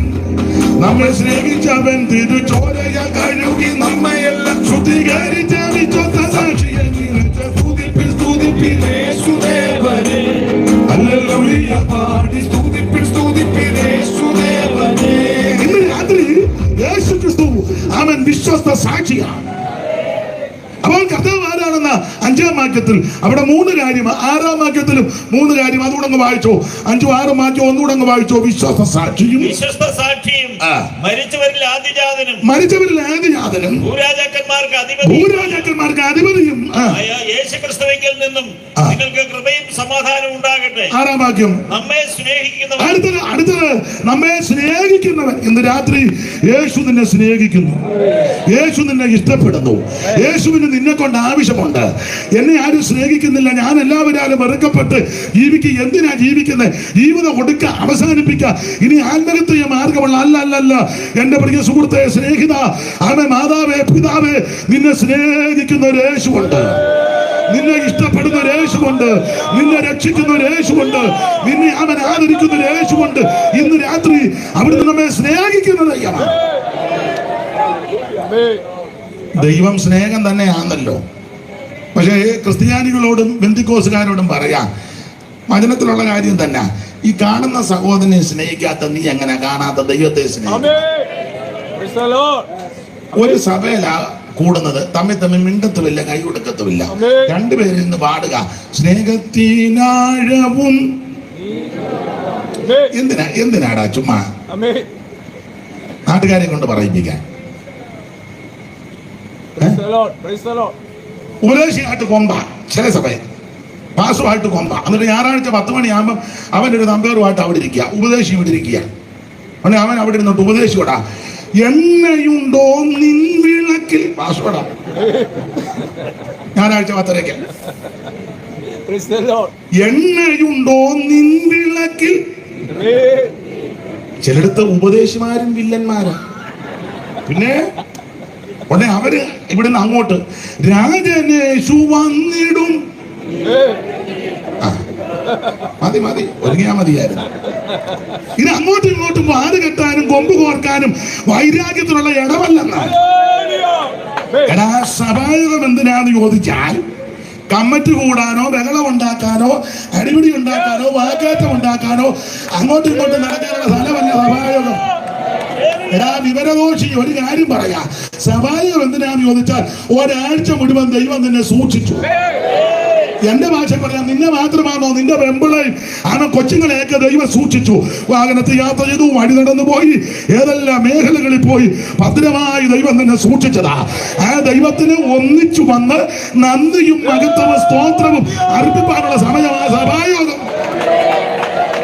അവിടെ സഭയ്ക്കകത്ത് നീ വഴക്കുണ്ടാക്കിയാൽ നിന്റെ ചെറുകുടലിനെ ദൈവം പിടിക്കും. നീ ഞായറാഴ്ച വരുന്നത്, ഇന്ന് ഞാൻ 2 കാര്യം പറഞ്ഞേച്ചേ, നിന്റെ ആമാശയത്തിൽ ദൈവം പിടുത്തം കൂടും. ആ തന്തയ്ക്ക് പൂട് വെച്ച് കൊടുക്കുന്ന തങ്കമ്മേ നിന്നെയും പിടിക്കും. നീ വീട്ടിൽ വെച്ചേ പറയും, അച്ചായനിത് പറഞ്ഞോ, എടാ കുച്ചായ, എവള് പറയുന്നത് കേട്ടോണ്ട് നീ ചാടരുത്. സ്തോത്രം. സഭായം എന്തിനാന്ന് ചോദിച്ചാൽ, ഒരാഴ്ച മുഴുവൻ ദൈവം നിന്നെ സൂക്ഷിച്ചു, ഒരാഴ്ച മുഴുവൻ ദൈവം നിന്നെ പരിപാലിച്ചു, ഒരാഴ്ച മുഴുവൻ കർത്താവ് നിന്നെ കാത്തു. ആ ദൈവത്തിന് നന്ദി അർപ്പിക്കണം. അപകടങ്ങൾ, അനർത്ഥങ്ങൾ, ആപത്തുകൾ പണിയിരുന്നപ്പോ സങ്കീർത്തനക്കാരൻ പാടുന്നത് പോലെ നിന്റെ കാലിന് വീഴ്ചയിൽ നിന്നും, നിന്റെ പ്രാണനും അന്നത്തിൽ നിന്നും, നിന്റെ കണ്ണിനെ കണ്ണുനീരിന് വിടുവിച്ച നിന്റെ ദൈവത്തിന് നന്ദി അർപ്പിക്കുക. ഓ, ഒരാഴ്ച മുഴുവൻ ദൈവം തന്നെ സൂക്ഷിച്ചു. അപകടങ്ങൾ, അനർത്ഥങ്ങൾ വിടുവിച്ചു. മാറാരോഗങ്ങൾ, തീരാവ്യാധികൾ, കെടുതികൾ വരാമായിരുന്നു. ദൈവം നിന്നെ വിടുവിച്ചു, ദൈവം നിന്നെ പരിപാലിച്ചു. ദൈവത്തിന് നന്ദി അർപ്പിക്കുക. ദൈവത്തിന് മഹത്വം, ദൈവത്തിന് മഹത്വം. മൗനമായിട്ടിരിക്കാതെ ദൈവത്തിന് മഹത്വം കൊടുക്കുക. ഓ, ദൈവത്തിന് മഹത്വം, ദൈവത്തിന് മഹത്വം, ദൈവത്തിന്റെ കരുണ, ദൈവത്തിന്റെ കൃപ, ദൈവത്തിന്റെ ദയ. ഓ, സ്തോത്രം ചെയ്തി. അവൻ നല്ലവനല്ലോ, അവന്റെ ദയ എന്തായിട്ടുള്ളത്. ഏകനായി മതാത്ഭുതങ്ങളെ പ്രവർത്തിക്കുന്നത് അവൻ നല്ലവനല്ലോ, അവന്റെ ദയ എന്തായിട്ടുള്ളത്. നമ്മുടെ താഴ്ചയിൽ നമ്മെ ഓർത്തവൻ അവൻ നല്ലവനല്ലോ, അവന്റെ ദയ എന്തായിട്ടുള്ളത്. സകല ജഗത്തിനുമായോരെടുത്തവൻ അവൻ നല്ലവനല്ലോ, അവന്റെ ദയ എന്തായിട്ടുള്ളത്. ഇന്ന് രാത്രി ദൈവത്തിന്റെ ഭയങ്കര ദൈവത്തിന് മഹത്വം കൊടുക്കുക. ഓ, നിന്റെ പ്രാണനെ രക്ഷിച്ചു. ഇന്ന് രാത്രി കയ്യും കെട്ടി വായും കൂട്ടി ഇന്ന് രാത്രി ദൈവത്തിന് മഹത്വം കൊടുക്കുക. ശരി നിൽക്കാവുന്നതാണ്. ദൈവത്തിന് മഹത്വം, ദൈവത്തിന് മഹത്വം, ദൈവത്തിന് മഹത്വം, ദൈവത്തിന് മഹത്വം, ദൈവത്തിന് മഹത്വം.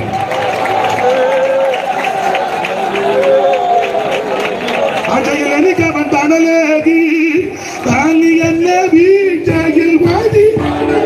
കൈയടിച്ചു. അജയിൽ എനിക്കവൻ തണലേകി, അവൻ താങ്ങി എന്നെ വീഴ്ചയിൽ വഴി നടത്തി. ഉടച്ചെന്നെ കണ്ടു നീ പൊൻകാരത്താൽ, തുടിക്കുന്ന മനസ്വർഗ സന്തോഷത്താൽ.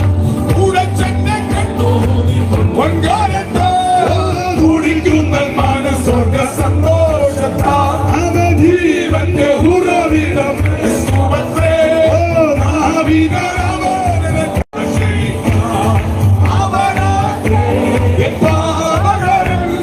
ജീവനാലെന്നെയും എടുത്തു. ജീവനാലെന്നെയും വീടെടുത്തു.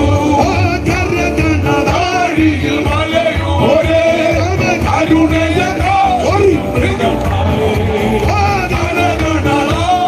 മലയുപോലെ കരുണയ കാശിക്കും.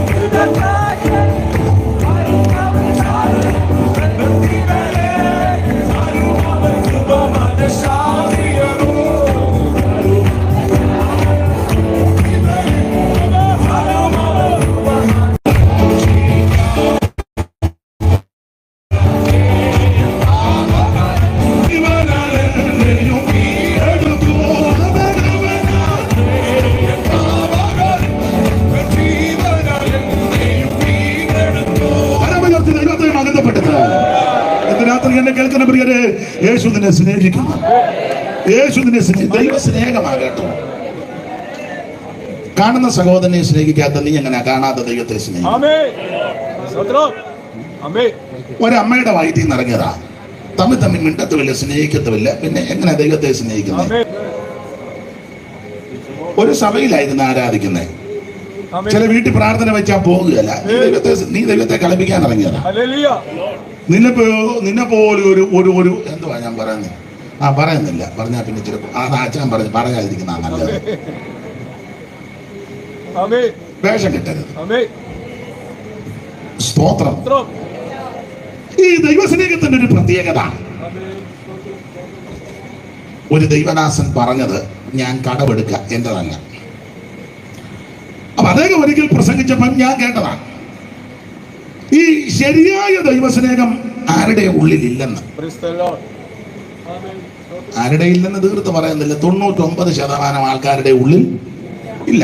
99 അല്ല, ഞാൻ വേണേ പഴയ കണക്ക് പറയാം. 99 അരയല്ല ചാണ്, കാല് 99 കാലരക്കാൽ മുക്കാൽ മാകാണി മുണ്ടാണി. ഇത് ഞാൻ പറയുന്നതിന് കുഴപ്പമില്ലല്ലോ, പഴയ കണക്കാ. ആണ്ട പുറകിരിക്കുന്ന അമ്മയ്ക്ക് അറിയാം മാകാണി മുണ്ടാണി കണക്ക്. അമ്മ കണ്ണാടി വെച്ച് ഇരിക്കുന്നു, ആണ്ട് ചട്ടക്കാരി അമ്മ. ഇപ്പൊ ഇത്രയൊക്കെ കാണാനില്ല, ദൈവം ദീർഘായുസ് തരട്ടെ. ചാട്ടക്കാരി അമ്മയല്ല, ചട്ട.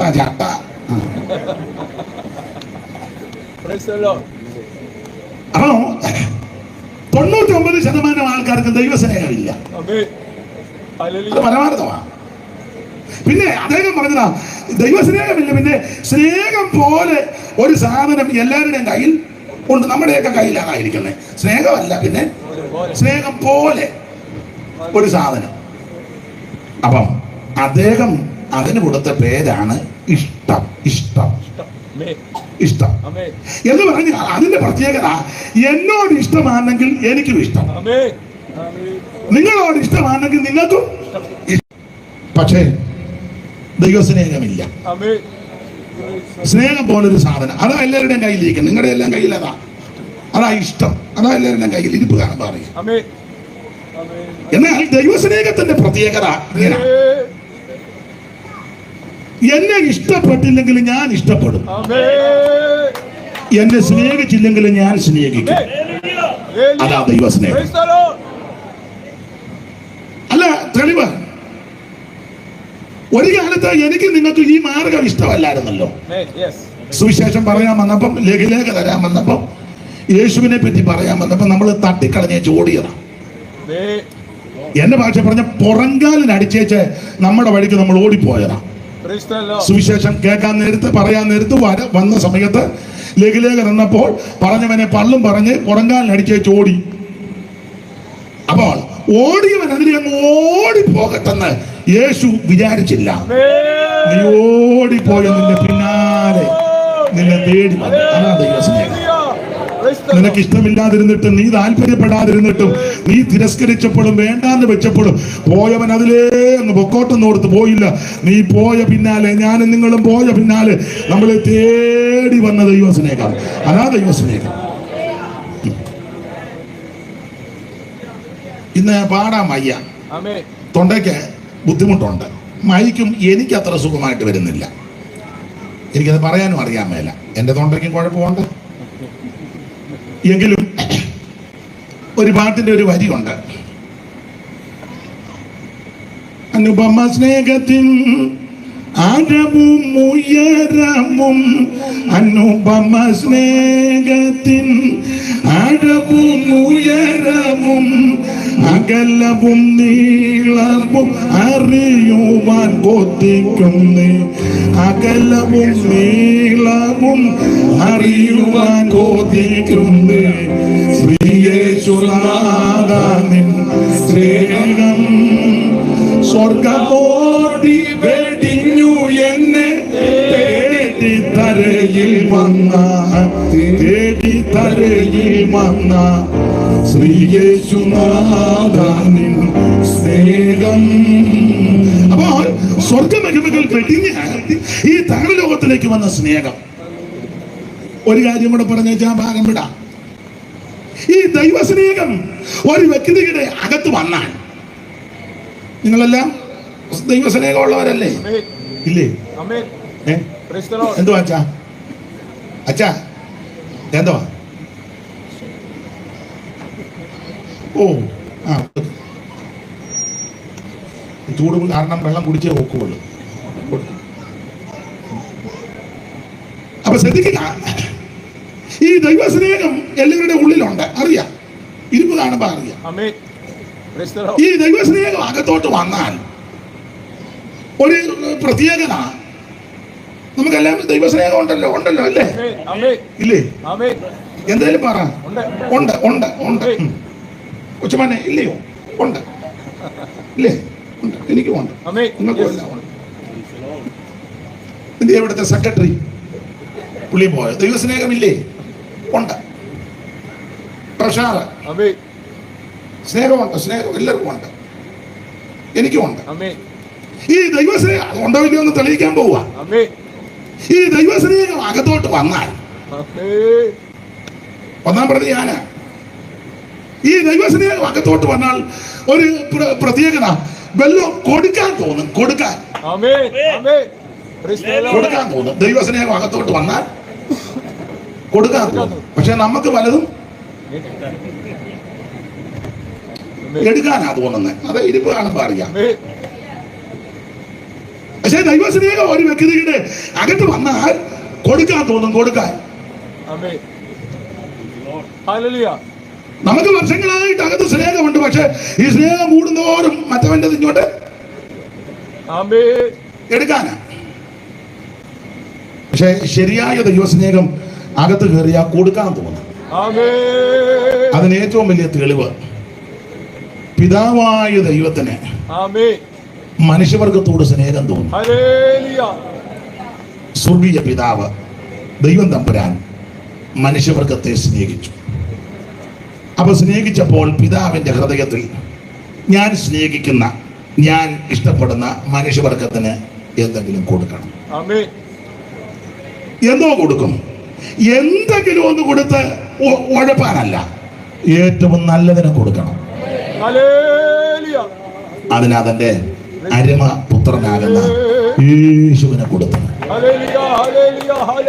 അതിന് ഏറ്റവും വലിയ തെളിവ് 16-ാം വാക്യമാ, 3:16 യോഹന്നാൻ. തന്റെ ഏകജാതനായ പുത്രനിൽ വിശ്വസിക്കുന്ന ഏവനും, തന്റെ ഏകജാതനായ പുത്രനിൽ വിശ്വസിക്കുന്ന ഏവനും, ഹൈന്ദവനോ മുസ്ലിമോ ബുദ്ധനോ ജൈനനോ പാഴ്സിയോ അവൻ നാമതയ ക്രിസ്ത്യാനിയോ അവൻ സ്വന്തം നിരീശ്വരവാദി ആരുമാകട്ടെ, അവൻ അവരെ എല്ലാം ദൈവം സ്നേഹിക്കുന്നു.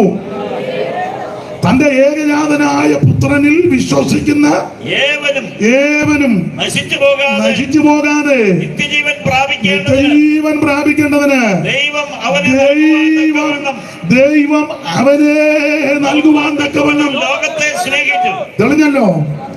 ഈ ലോകം എന്നുള്ളത് മനുഷ്യവർഗത്തെ കാണിക്കുന്നതാ. ഈ ചരാചരങ്ങളോ ഭൂചര കേചര വസ്തുക്കളല്ല, മനുഷ്യവർഗത്തെ ദൈവം സ്നേഹിച്ചപ്പോൾ ആ സ്നേഹനിധിയായ ദൈവത്തിന്റെ ഉള്ളിൽ തോന്നി താൻ സ്നേഹിക്കുന്ന മനുഷ്യവർഗത്തിന് എന്തെങ്കിലും കൊടുക്കണം.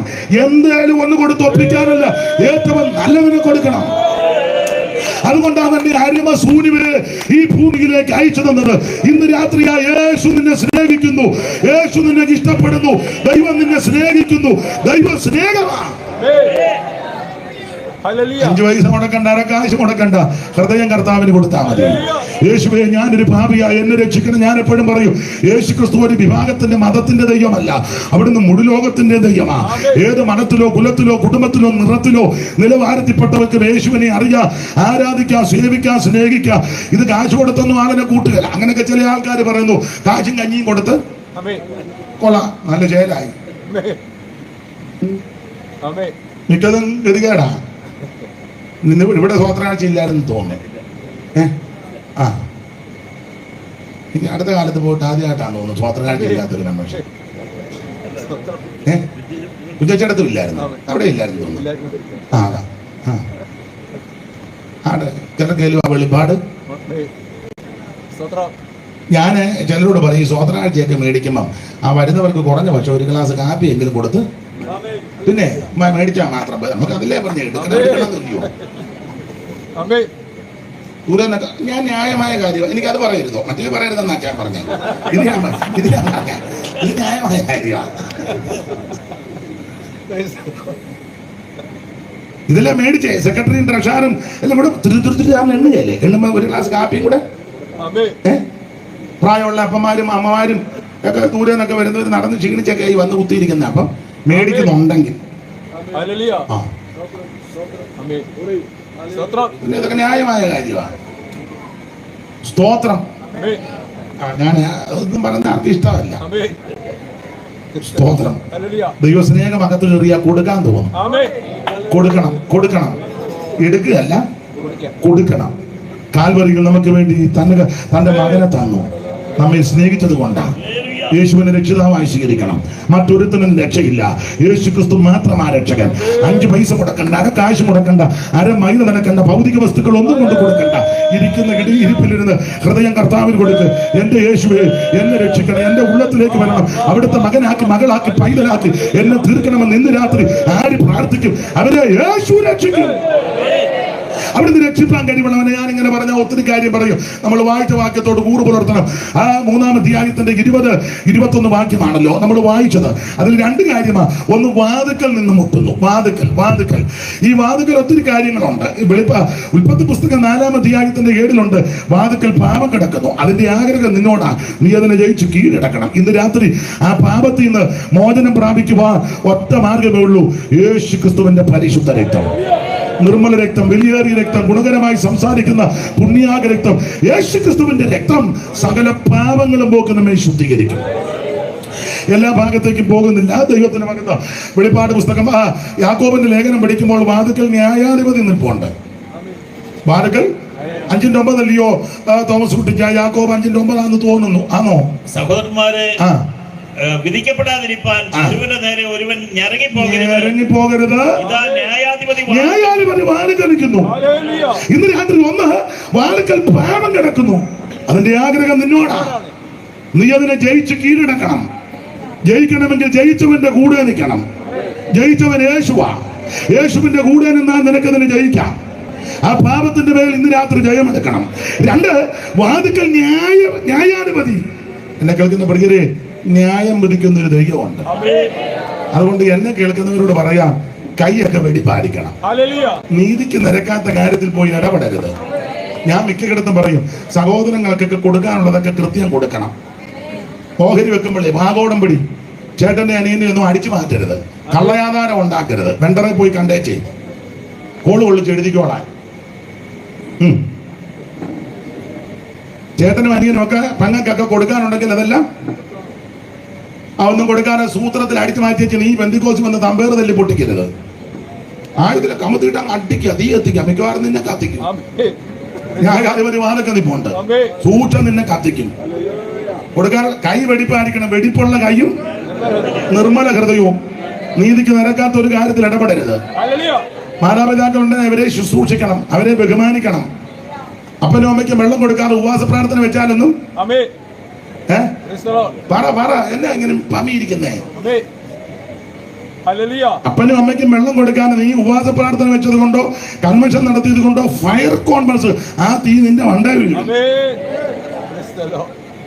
ന്യായാധിപതി വാദക്കൽ നിപ്പുണ്ട്. സ്തോത്രം. ക്ഷമിക്കണം, പൊറുക്കണം. അതാ ദൈവസ്നേഹത്തിന്റെ വിശേഷത. അവരുടെ ഭാഗത്തായിരിക്കും തെറ്റ്. നീ ദൈവപൈതലായതുകൊണ്ട് നീ ക്ഷമിക്കണം. നീ ക്ഷമിച്ചാൽ, വിനയപ്പെട്ടാൽ, വിധേയപ്പെട്ടാൽ നിനക്ക് നിന്റെ സന്തതിക്കും ഒരു ദോഷവും വരികയില്ല. നിന്നെ ഉയർത്തുന്ന ഒരു ദൈവമുണ്ട്.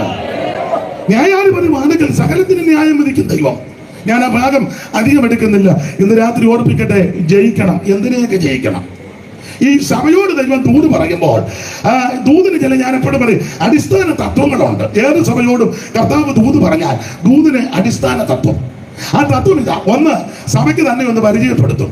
2, അഭിനന്ദിക്കേണ്ട വിഷയമുണ്ടെങ്കിൽ ഒന്ന് അഭിനന്ദിക്കും. 3, ആക്ഷേപം എല്ലാം ഓർപ്പിക്കാനുണ്ടെങ്കിൽ പരിജ്ഞാനത്തോടെ കർത്താവ് ആക്ഷേപിക്കുക പിന്നെ ചെയ്യും. ഒരിക്കൽ ആക്ഷേപിച്ചല്ലോ, ഒരാൾ വന്ന് പറഞ്ഞു, പിന്നെ രാധാവ് നിന്നെ വിളിക്കുന്നെന്ന്. അപ്പം പറഞ്ഞു, എന്നാ ഞാൻ ഉടനെ വരിക എന്നല്ല പറഞ്ഞ്, കുറുക്കനോട് അങ്ങനെ പറഞ്ഞു. ആരാ? കുറുക്കൻ എന്ന് പറഞ്ഞാ അറിയാമല്ലോ, എന്റെ സ്വഭാവം അതാണ്. കുറുക്കൻ സ്വഭാവം വെച്ചാ പറഞ്ഞു. നിന്റെ കണ്ണ് എപ്പോഴും ഫിലിപ്പിന്റെ വീട്ടിലാ. ഫിലിപ്പിന്റെ പെമ്പള വണ്ടി എടുക്കുന്നുണ്ടോ? മനസ്സിലായി കാണും. അതുകൊണ്ടാ പറഞ്ഞ കുറുക്കനോട് അങ്ങനെ കർത്താവ് ആക്ഷേപിച്ചിട്ടുണ്ട്. അപ്പൊ 1, കർത്താവ് തന്നെ ഒന്ന് പരിചയപ്പെടുത്തും.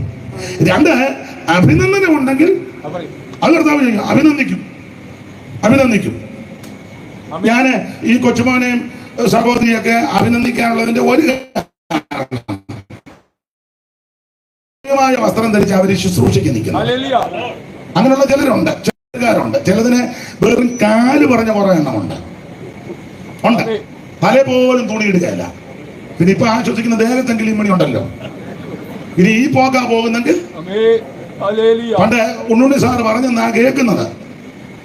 ഇത്രയും കൈയായിരുന്നു പണ്ട്. അത് കയറി ഇവിടെ വന്നപ്പം സാറപ്പച്ചൻ പറഞ്ഞെന്നാ കേട്ടത്. യോ ഇത് ഇത്രയും വരുന്നതിന് മുന്നേ എന്നെ അങ്ങ് നിങ്ങൾ കേട്ടിട്ടില്ല അതൊന്നും? ആ ഞാനും കേട്ടതാ. സ്തോത്രം. അങ്ങനെ യോഗ്യമായി വസ്ത്രമൊക്കെ ധരിച്ച് വളരെ മാന്യമായിട്ട് ശുശ്രൂഷിക്കുന്ന ചില പ്രിയപ്പെട്ടവരുണ്ട്. അവരെ ഓർത്ത് ദൈവത്തെ സ്തുതിക്കുന്നു. സ്തോത്രം. തന്നെയല്ല ഞാൻ കണ്ട് ഇവര് മൊബൈലിൽ കളിക്കുന്നൊന്നുമില്ല. ചില പാട്ടുകാരിൽ നിന്ന് മൊബൈലിൽ കളിയാ. നമ്മൾ പാട്ട് തപ്പുക, എന്തിനാ ഇതിന് വേണ്ട തപ്പുന്നത്? ആട്ടെ, ഞാൻ ഭാഗം വിടുക. അഭിനന്ദിക്കേണ്ട വിഷയം വരുമ്പോ കർത്താവ് പ്രചോദനാശമോനെ ജഡരക്തങ്ങളൊന്നും വലുത് വെളിപ്പെടുത്തിയത് സ്വർഗസ്ഥനായ പിതാവാ. അഭിനന്ദിച്ചു, ശാസിക്കുകയും ചെയ്തു. സാത്താനെ എന്നെ വിട്ടു പോകാൻ പറഞ്ഞു. അങ്ങനെയുണ്ട്. അപ്പൊ കർത്താവിന്റെ ഗുണഗണങ്ങളെ ഒന്ന് പൊതുവിൽ നിന്ന് പൊതു തത്വമാണ് പരിചയപ്പെടുത്തും. 2 അഭിനന്ദനം. 3 ആക്ഷേപം വല്ലുകൊണ്ടങ്കലറ്. 4 നന്നായിട്ട് ഇവരെ വിവേചിക്കും. 5 പ്രബോധനം. 6 മുന്നറിയിപ്പ്. 7 പ്രതിഫലം. ഈ സഭയ്ക്ക് ദൂത് പറയുമ്പോൾ ഈ അടിസ്ഥാന തത്വമുണ്ട്. ഈ ദൂത് പറയുമ്പോൾ ഒക്കെ തത്വമുണ്ട്. 90 വയസ്സുള്ള വല്യപ്പനോട് 12 വയസ്സുള്ള മകൻ ദൂത് പറയാ, മകനെ. ചില വല്യപ്പന്മാർക്കും വെളിവിൽ ഉടനെ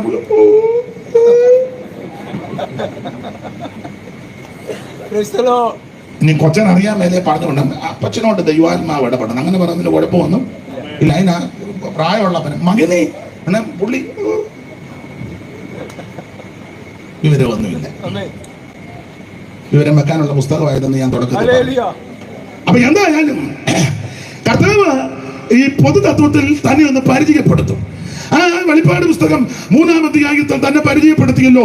ലവോദിക്ക സഭയ്ക്ക് പരിചയപ്പെടുത്തി. 14-ാം വാക്യം താമസിച്ച വായിച്ചേ. ലവോദിക്കയിലെ സഭയുടെ ദൂതൻ എഴുതുക, വിശ്വസ്തനും സത്യവാനുമായ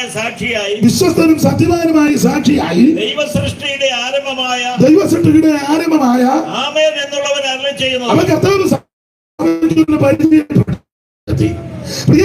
ഈ കണ്ടമാനം അതിര് കവിയരുത്, കണ്ടമാനം പരിചയപ്പെടുത്തരുത്. ഒറ്റ വാക്കിലൊന്ന് പരിചയപ്പെടുത്താം. വിശ്വസ്ത സാക്ഷി. ഞാൻ നിങ്ങളും ആരാധിക്കുന്ന നമ്മളെ രക്ഷിച്ച യേശു വിശ്വസ്ത സാക്ഷി. 2 ഈ പരിചയപ്പെടുത്ത അതിനുശേഷം ഈ അഭിനന്ദനം. പക്ഷേ ലവോദിക്ക സഭയോട് അഭിനന്ദനം ഒന്നുമില്ല. ഉണ്ടല്ലേ പറയുള്ളൂ. പണ്ട് 2 പേര് യുദ്ധത്തിന് പോകാൻ നേരത്ത് പോയിച്ച് ഞങ്ങൾ ശബരിയിലെ രാമത്തിൽ പോകാൻ ഞങ്ങളുടെ കൂടെ വരാമെന്ന് കഴിച്ചേച്ചങ്ങനെ വരികയല്ലെന്ന് പറയുന്നത്. ഓ എന്നാ വന്നേക്കാം. അപ്പൊ ചോദിച്ചു, പ്രവാചകന്മാരും എല്ലാവരും ഉണ്ടോ? അയ്യോ ഉണ്ടോ? എന്നാ 400 എണ്ണം. അയ്യോ എന്നാ വിളിച്ചാട്ട്. മുന്നേ എടുത്തും വരിക, കമ്പിയൊക്കെ കൊമ്പൊക്കെ ഉണ്ട്. ഇതൊക്കെ അവനിങ്ങനെ ഇളകി നിൽക്കുക. അപ്പൊ ചോദിച്ചു, ഞങ്ങൾ ശബരിയിലെ രാമത്തിൽ നടത്തിപ്പോണ്ട്. പുള്ളി പറഞ്ഞു, ഒരു കുഴപ്പമില്ല, വിട്ടുതൽ. അവൻ കൊമ്പ് കൊണ്ട് കങ്ങടെ തങ്കമ്മേ, പൂതക്കുടി തങ്കമ്മേ, കൊളക്കട കുഞ്ഞമ്മേ, കലയവര് അന്നമ്മേ. ഇത് നിങ്ങളാരും കേട്ടിട്ടില്ലേ? ഈ സെയിം ദൂതായി ML ജോർജ് കുട്ടി ആണോ? പിന്നെ ഇത് തന്നെയായിരുന്നു അഞ്ചൽ ജോർജ് കുട്ടി. ഓ, ഇത് തന്നെ മിന്നൽ ജോർജ് കുട്ടി. 3 ജോർജ് കുട്ടിയായിരുന്നു. അഞ്ചലും ML-ഉം മിന്നലും കേട്ടിട്ടില്ലേ? അറിയാം. പുറകെ വന്ന് 399 ഉണ്ടോ? ഇത് തന്നെ. അപ്പൊ യഹോശാഫാത്ത് പറഞ്ഞ് ഇവിടെ യഹോവയുടെ പ്രവാചകന്മാർ വല്ലതും ഉണ്ടോ? അന്നേരം ആകാ പറയാ, ഇനി ഒരുത്തനുണ്ടെന്ന്. അതാരാ? ഓ, അത് ആ ഇമ്ളയുടെ മകൻ മീഖായാവാ. അവനെ കിട്ടും. ഓ, എനിക്ക് പുള്ളിയോട് വലിയ താല്പര്യമൊന്നും ഇല്ല. അങ്ങനെ പുള്ളി എന്നെ പറ്റി നല്ല ഒന്നും. എടാ, നല്ലത് ചെയ്താലല്ലേ നല്ലത് പറയുള്ളൂ. നീ കണ്ണ് കിള്ളി പൊളിക്കുമ്പോഴേ അവന്റെ അതിര് മാന്താനിരിക്കുക. നീ കണ്ണിൽ ഇരുട്ട് കയറുന്നത് വരെ നീ കുരുപൊപ്പിക്കുന്നവനാ. ഇതിനെ പറ്റി എന്നാ പറയാനാ? വീട്ടുകാർക്കും നാട്ടുകാർക്കും സഭക്കാർക്കും ദേശക്കാർക്കും അയലത്തുകാർക്കും ദോഷമൊപ്പിക്കുന്ന നിന്നെ പറ്റി എന്തോ നല്ലത് പറയാനാ. പക്ഷെ നല്ലതുണ്ടെങ്കിൽ കർത്താവ് പറയും. അതേപോലെ ഇമ്മളയുടെ മീഖായാവ്, എനിക്ക് പുള്ളിയോട് വലിയ താല്പര്യമില്ല. അതന്നെ, പുള്ളി എന്നെ പറ്റി നല്ലതുണ്ടെങ്കിൽ പറയും. നല്ല കാര്യം പറഞ്ഞിരിക്കും. ഇവിടെ ലവോദിക്ക സഭയ്ക്ക് അഭിനന്ദനം ഒന്നുമില്ല. പക്ഷെ സർദീസിലെ സഭയ്ക്കൊക്കെ അഭിനന്ദനമുണ്ട്. 3-4 എല്ലാ വാക്യവും എടുക്കാൻ നേരമില്ല. എങ്കിലും ഉടുപ്പ് മലിനമാകാത്ത മലിനമാകാത്ത കുറെ പേര് ഉടുപ്പ് മലിനമാകാത്ത അത് അഭിനന്ദനമാ. ഞാനൊരു കാര്യം പറയാം, ബന്ധുക്കോസുകാരല്ല ഒന്നും കൊള്ളുകയില്ലാത്തവരല്ല, ഇതിനകത്ത് ജീവിക്കുന്ന ബന്ധുക്കോസുകാരുണ്ട്. മര്യാദയ്ക്കും മാന്യമായിട്ടും അന്തസ്സായിട്ടും ദൈവഭക്തിയോട് വിശ്വസ്തയോട് ജീവിക്കുന്ന ബന്ധുക്കോസുകാരുണ്ട്. ഈ നല്ല രീതിയിൽ ജീവിക്കുന്ന എത്രയോ ഹൈന്ദവരുണ്ട്. ഒരു ഉറുമ്പിനെ പോലും കൊല്ലാത്ത ആൾക്കാരുണ്ട്. ഉണ്ടെന്ന് ഞങ്ങളുടെ അവിടുത്തെ ഒരു ശാന്തിക്കാരനുണ്ട്. അയ്യോ എന്തോ വിനയമാണെന്നറിയാമോ? ക്ഷേത്രത്തിലെ പൂജകളൊക്കെ കഴിഞ്ഞ് ആ മനുഷ്യൻ പോകുമ്പോൾ തന്നെ നല്ല വിനയമാണ്. നമ്മൾ സംസാരിച്ച ചോദിക്കുക തിരുമേനി എന്താണ് ആ നിപ്പും, അയ്യോ എന്തോ വിനയം, ബഹുമാനമാണ്. ഇവിടെ ആ സംസാരവും രീതി നല്ല മനുഷ്യനാണ്. അതേസമയം നമ്മുടെ ചില സെൻട്രൽ പാസ്റ്റർമാരെ ഒന്നും കണ്ടേ, എവിടാ വീട്,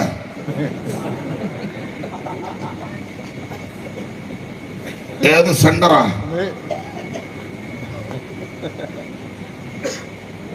കോർഡിനേഷൻ ഉണ്ടോ? കാരണം ഈ കഴിക്കുന്ന മുഴുവൻ മൂരിക്കാളയും ഏട്ടക്കൂരിയാ, മയമില്ലല്ലോ. അടിച്ചു കയറ്റുന്ന മുഴുവൻ ഇതാ. ചില കത്തോലിക്കരായ ചില വൈദികരെ നിങ്ങൾ ശ്രദ്ധിച്ച് എന്ത് വിനയമാണ് സംസാരത്തിൽ. എല്ലാവരുടെയും കാര്യമല്ല, ഞാനൊരു കാര്യം പറയാം, എല്ലാ വിഭാഗത്തിലും നല്ല ആൾക്കാരുണ്ട്. മുസ്ലിങ്ങളായ പ്രിയപ്പെട്ടവരുടെ നല്ല മനുഷ്യരുണ്ട്, ഹൈന്ദവരുടെ ഇടയിൽ നല്ല മനുഷ്യരുണ്ട്. ഞാൻ ഉപദേശമല്ല ഈ പറയുന്നത്, അതല്ല, ഒരു മാനസിക പരിഗണനയും സ്വഭാവ വൈശിഷ്ട്യം എല്ലായിടത്തും ഉണ്ട്. അത് നമുക്ക് മടങ്ങി വരാം. അഭിനന്ദിക്കുന്നവരെ കർത്താവ് അഭിനന്ദിക്കേണ്ടതുണ്ട്, അഭിനന്ദിക്കും. അതായത് സർദീസ് സഭയെ അഭിനന്ദിച്ചു. ഉടുപ്പ് മലിനമാകാത്ത കുറെ പേര് സർദീസിലുണ്ട്. തോന്നിയാമലക്കാരെല്ലാവരും ഒന്നും മോശമല്ല, നല്ല ആൾക്കാർ ഈ ദേശത്തുണ്ട്. അതിന്റെ കൂടെ അതിരുവാന്തിയുണ്ട്. അപ്പനും അമ്മയ്ക്കും വെള്ളം കൊടുക്കാത്തവരും ഉണ്ട്. എന്നാൽ മാതാപിതാക്കളെ ശുശ്രൂഷിക്കുന്നവരും ഇവിടെ ഉണ്ട്. സഹോദരങ്ങളോട് മിണ്ടാത്ത വിദ്വാനും ഇതിനകത്ത് ഇരിപ്പുണ്ട്. കൈയൊന്നും പൊക്കണ്ട, അതിന് ഞാൻ കൈ പൊക്കാനല്ല പറഞ്ഞ്, അബദ്ധത്തിൽ നിന്ന് കയറി. എന്നാൽ സഹോദരങ്ങളോട് നല്ല രീതിയിൽ ഇടപെട്ട് മാന്യമായിട്ട് ജീവിക്കുന്ന ഇതിനകത്തുണ്ട്. എല്ലാ കാലത്തും എല്ലായിടത്തും ആമൻ സ്വത്ത് ഒരു ശേഷിപ്പുണ്ട്. അപ്പൊ അഭിനന്ദിക്കുന്നവരെ കണ്ടാൽ കർത്താവ് അഭിനന്ദിക്കും. അപ്പൊ ഇവിടെ ലവോദിക്ക സഭയ്ക്ക് അഭിനന്ദനം ഒന്നുമില്ല. പരിചയപ്പെടുത്തി, 2 അഭിനന്ദനം, 3 ആക്ഷേപം. അതാണ് ആ 15-ാം വാക്യം ഒന്ന് വായിച്ചോ. ആക്ഷേപം, നീ ഉഷ്ണവാനല്ല ശീതവാനുമല്ല, ശീതവാനോ ഉഷ്ണവാനോ ആയിരുന്നുവെങ്കിൽ കൊള്ളായിരുന്നു. ഇങ്ങനെ ശീതവാനുമല്ല ഉഷ്ണവാനുമല്ല ശീതോഷ്ണവാനാകിയാൽ നിന്നെ എന്റെ വായിൽ നിന്ന് ശ്രദ്ധിക്കുക, കർത്താവ് ആക്ഷേപിക്കുക. അതാ 15-ാം വാക്യം, നീ ശീതവാനുമല്ല ഉഷ്ണവാനുമല്ല. ഞാനൊരു കാര്യം പറയാം, ഇതെന്താ പറഞ്ഞാൽ ഇത് ശീതവാനാണോ ഉഷ്ണവാൻ രണ്ടുമല്ല. എടാ നീ പെന്തിക്കോസ് ആണെങ്കിൽ ക്ലിയർ പെന്തിക്കോസ് ആയിരിക്കണം. മനസ്സിലായോ? ആ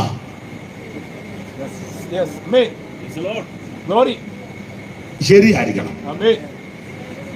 പെന്തിക്കോസിന് അതിന്റെ ഉപദേശമുണ്ട്.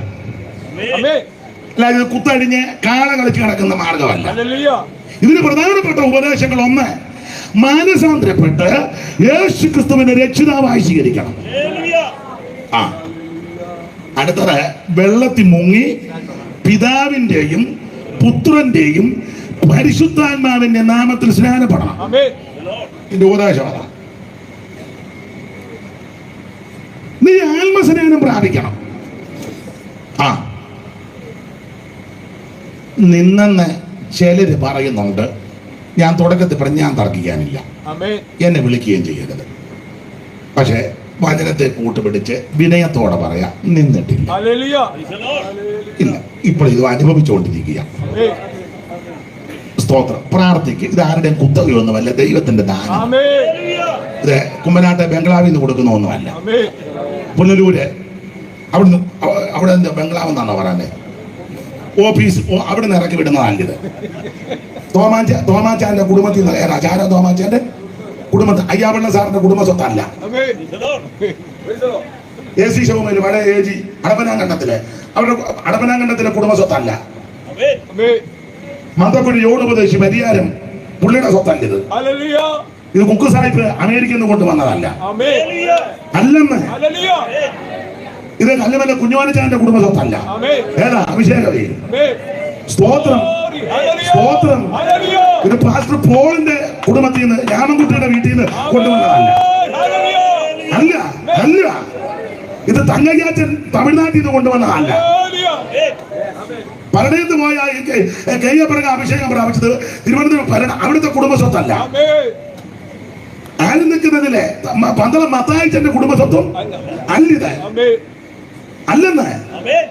സ്തോത്രം, സ്തോത്രം, സ്തോത്രം. Praise the Lord. ഇതാരുടെ കുടുംബ സ്വത്തല്ല, ഇത് ദൈവത്തിന്റെ ദാനമാണ്. ഇന്ന് രാത്രി നീ വിശ്വസിക്ക്, നീ ആഗ്രഹിക്ക്, നീ ദൈവത്തോട് അപേക്ഷിക്ക്. ദൈവം തന്റെ അഭിഷേകം നിന്റെ മേൽ പകരും. Price the Lord. അനുഭവിക്കുന്ന ദൈവമക്കളെ ഓർത്ത് ഇന്ന് രാത്രി ദൈവത്തെ സ്തുതിക്കുക. ഇടയ്ക്ക് കയറി ഒരു കാര്യം മോനെ മയക്കുന്നത് പോലെ എനിക്ക് കൂടെ ഇത് പോകുന്നത് പോലെ എനിക്ക് അങ്ങ് തോന്നുക. ചെറുക്കനാന്ന് ഇന്ന് എന്നെ പ്രാഗും, ഈ മുടിഞ്ഞവൻ കാരണം ഞാനിവിടെ സ്വസ്ഥത കെടുകയാണല്ലോ എന്ന്. എന്നാലും തിരക്കിടില്ല. എന്റെ കുഞ്ഞെ നീ ഇത് കൂട്ടി താടാ എന്റെ അവനെ കാണുന്നില്ല. ദൈവത്തിന്റെ മഹത്വം. അങ്ങനെ അങ്ങനെ കൂട്ടി വെട്ടെ. ദൈവത്തിന്റെ മഹത്വം. വേറെ അവനെ നിന്നെ കാണുമെന്നാണ് തോന്നുന്നത്. അപ്പൊ ശ്രദ്ധിച്ചേ, ഇത് ആരുടെ കുടുംബ സ്വത്തല്ല, ഇത് ദൈവത്തിന്റെ ദാനമാണ്. ഞാൻ അഭിഷേകം പ്രാപിച്ച ദൈവമക്കളുടെ ഉറപ്പിന് പറയാം. എടാ, അന്ധകാരവും പോരാട്ടവും ആഭിചാരവും ശുദ്ധരോ മന്ത്രവാദോ ഒക്കെ കൊടികുത്തി വാരുന്ന കുടുംബത്തിലോ ദേശത്തിലോ ഏരിയയിലോ അഭിഷേകം പ്രാപിച്ച് ദൈവാത്മ നിറവുള്ള 10 എണ്ണം ചേർന്ന് ഇരുന്ന് ഞങ്ങളെ കാണാനൊന്നും വലിയ ജലമില്ല. എന്നെയാണ് ഒരു ജലോ. ഇവിടെ ഞാന് കഴിഞ്ഞ ആഴ്ച ദോഹയിലൊന്ന് പോയി. അപ്പൊ ഒരു വീട്ടിലെ ഭക്ഷണത്തിന് എന്നെ ക്ഷണിച്ചു. അപ്പം കൊച്ച ഞങ്ങളുടെ സക്കറിയാച്ചന്റെ മോടെ കൊച്ച ചെറുക്കനുമുണ്ട്. അതുകൊണ്ട് അവൾ എന്നോട് പറയാ, നാളെ വീട്ടിലോട്ട് വരുമ്പോഴേ ഇതൊന്ന് വിട്ടോണ്ട് വരരുത്. എന്ത് ചെയ്യുന്നു? ഒരു പാൻറ്റും ഒരു ടീഷർട്ടും സോക്സും കൂടി ഇട്ടോണോ. അവള് സോക്സ് അവർക്ക് അങ്ങോട്ട് തൃപ്തി വരുന്നില്ല. അവൾ എന്നോട് പറഞ്ഞാണ് അവളെ അങ്ങോട്ട് തിന്നാൻ വരുമ്പോഴേ. അങ്ങനെ അവള് പറഞ്ഞില്ല. അല്ല, അവിടെ ദൃഷ്ടി വെച്ചപ്പം അത്ര സുഖമായിട്ട് അവക്ക് തോന്നിയില്ല. പരുവക്കേടുകാരനാ. അങ്ങനെ ഇരിക്കട്ടെ. സ്തോത്രം. ഞങ്ങളെ കാണാനൊന്നും വലിയ ജാതമില്ല, വലിയ വിദ്യാനിപുണതയൊന്നും എല്ലാവർക്കും പറയാൻ ഒക്കത്തില്ല. മിക്കതും പത്തി തോറ്റതാ. ഓ, ഞാനേ ഉള്ളെന്ന് തോന്നുന്നു. നിങ്ങളെല്ലാം പത്തി ദൈവത്തിന്റെ മഹത്വം. കുടുംബശ്രേഷ്ഠതയൊന്നുമില്ല. പകലോ മറ്റോ ഒന്നുമല്ല, ഇരുട്ടോ മറ്റോ അല്ല. ഒന്നുമല്ല. കാണാൻ വലിയ പിള്ളേരുടെ ഭാഷ പറഞ്ഞാൽ വലിയ ഫിഗർ ഒന്നുമില്ല, സൗന്ദര്യമൊന്നുമില്ല, വലിയ ശ്രേഷ്ഠതയും വിശേഷതയൊന്നും പറയാനില്ല. തോമാസ് ലീഗ വന്നപ്പം ഉണ്ടല്ലോ 4 കുടുംബത്തെ മുഖ്യന്നാണല്ലോ ചിലര് പറയുന്നത്. അതിലൊന്നും പെട്ടതല്ല. ഒരു കാര്യം പറയാം, കുടുംബശ്രേഷ്ഠതയൊന്നുമില്ലെങ്കിലും കാണാൻ വലിയ ചേതവും ജന്മാന്തരം ഒന്നുമില്ലെങ്കിലും വിദ്യാനിപുണതയൊന്നുമില്ലെങ്കിലും ഞങ്ങൾ അഭിഷേകം പ്രാപിച്ചവർ. ആഭിചാരവും മന്ത്രവാദവും ക്ഷുദ്രവും തന്ത്രവും ഒക്കെ ഉള്ള വീടുകളിലും ദേശത്തുമൊക്കെ പാവം പിടിച്ചത് കാണാനൊന്നും വലിയ ചെലവില്ല. സഹോദരിമാര് കമ്മലും മാലും എല്ലാം പറിച്ചു കളഞ്ഞ് ഞങ്ങളുടെ ഒരു കൊച്ചം പറഞ്ഞില്, എന്തുവാടാ നിങ്ങളുടെ പെണ്ണുങ്ങളെ കണ്ടാൽ മത്തി വെട്ടി കഴിയ പോലാന്ന്. മട്ടമത്തി കമ്മലുമാരെ എല്ലാത്തിനും തള്ള പറഞ്ഞതാ.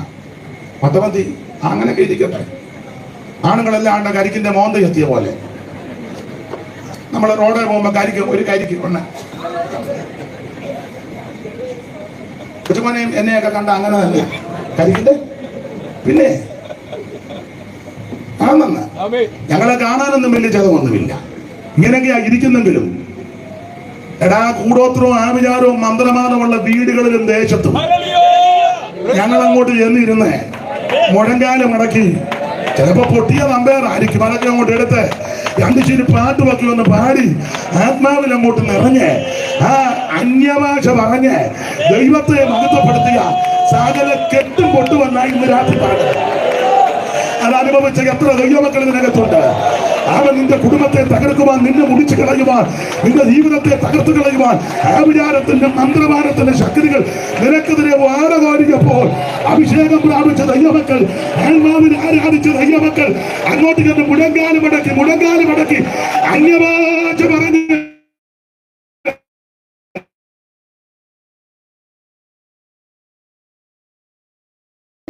സകല ബന്ധങ്ങൾ പിടിക്കുവാൻ, സകല കെട്ടുകളെ പൊട്ടിക്കുവാൻ കഴിവുള്ള ദൈവാത്മാവിന്റെ വ്യാപാരം. ഇവിടെ ഇരുന്ന് ആരാധിക്കുമ്പോൾ നിന്റെ കുടുംബത്തിനകത്ത് ദൈവം തീർക്കും. നീ ഇവിടെ ഇരുന്ന് ആരാധിക്കുമ്പോൾ അന്ധകാരത്തിന്റെ കോട്ടകളെ ദൈവം വെട്ടിമാറ്റും. ജാതിക പോരുകൾ, ദേശത്തിന്റെ അധികാരങ്ങൾ വടക്കിനോട് തരികയാണെന്നും തെക്കിനോട് തടുത്തു വെക്കരുതെന്ന് അരുളി ചെയ്ത ദൈവാത്മാവിന്റെ വ്യാപാരം.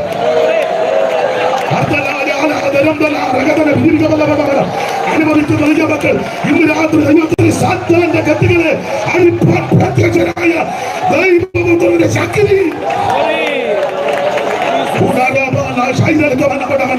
ഓ ദൈവത്തിന് മഹത്വം, മഹത്വം, ദൈവത്തിന് മഹത്വം, ദൈവത്തിന് മഹത്വം, ദൈവത്തിന് മഹത്വം, ദൈവത്തിന് മഹത്വം, ദൈവത്തിന് മഹത്വം, ദൈവത്തിന് മഹത്വം. ഹല്ലേലൂയ. കരമുയർത്തി ദൈവത്തെ സ്തുതിക്കുക. ഞാന് കുറച്ചുകൂടെ ഒക്കെ പ്രസംഗിക്കണമെന്ന് എനിക്കുണ്ട്. ഞാൻ നോട്ടുമൊക്കെ തയ്യാറാക്കിയാ വന്നത്. കാരണം ചിലത് ഓർത്തിരിക്കത്തില്ലല്ലോ. എങ്കിലും 9 നമ്മുടെ കണക്ക്. ഇപ്പോൾ 9:15. ഞാനങ്ങ് നിർത്താം. ഇനി വേണോ? ഓ, ഇത് മതിയായിരിക്കും. എത്രയായി? ഇനി ഇച്ചിരി കൂടെ എടുക്കണോ?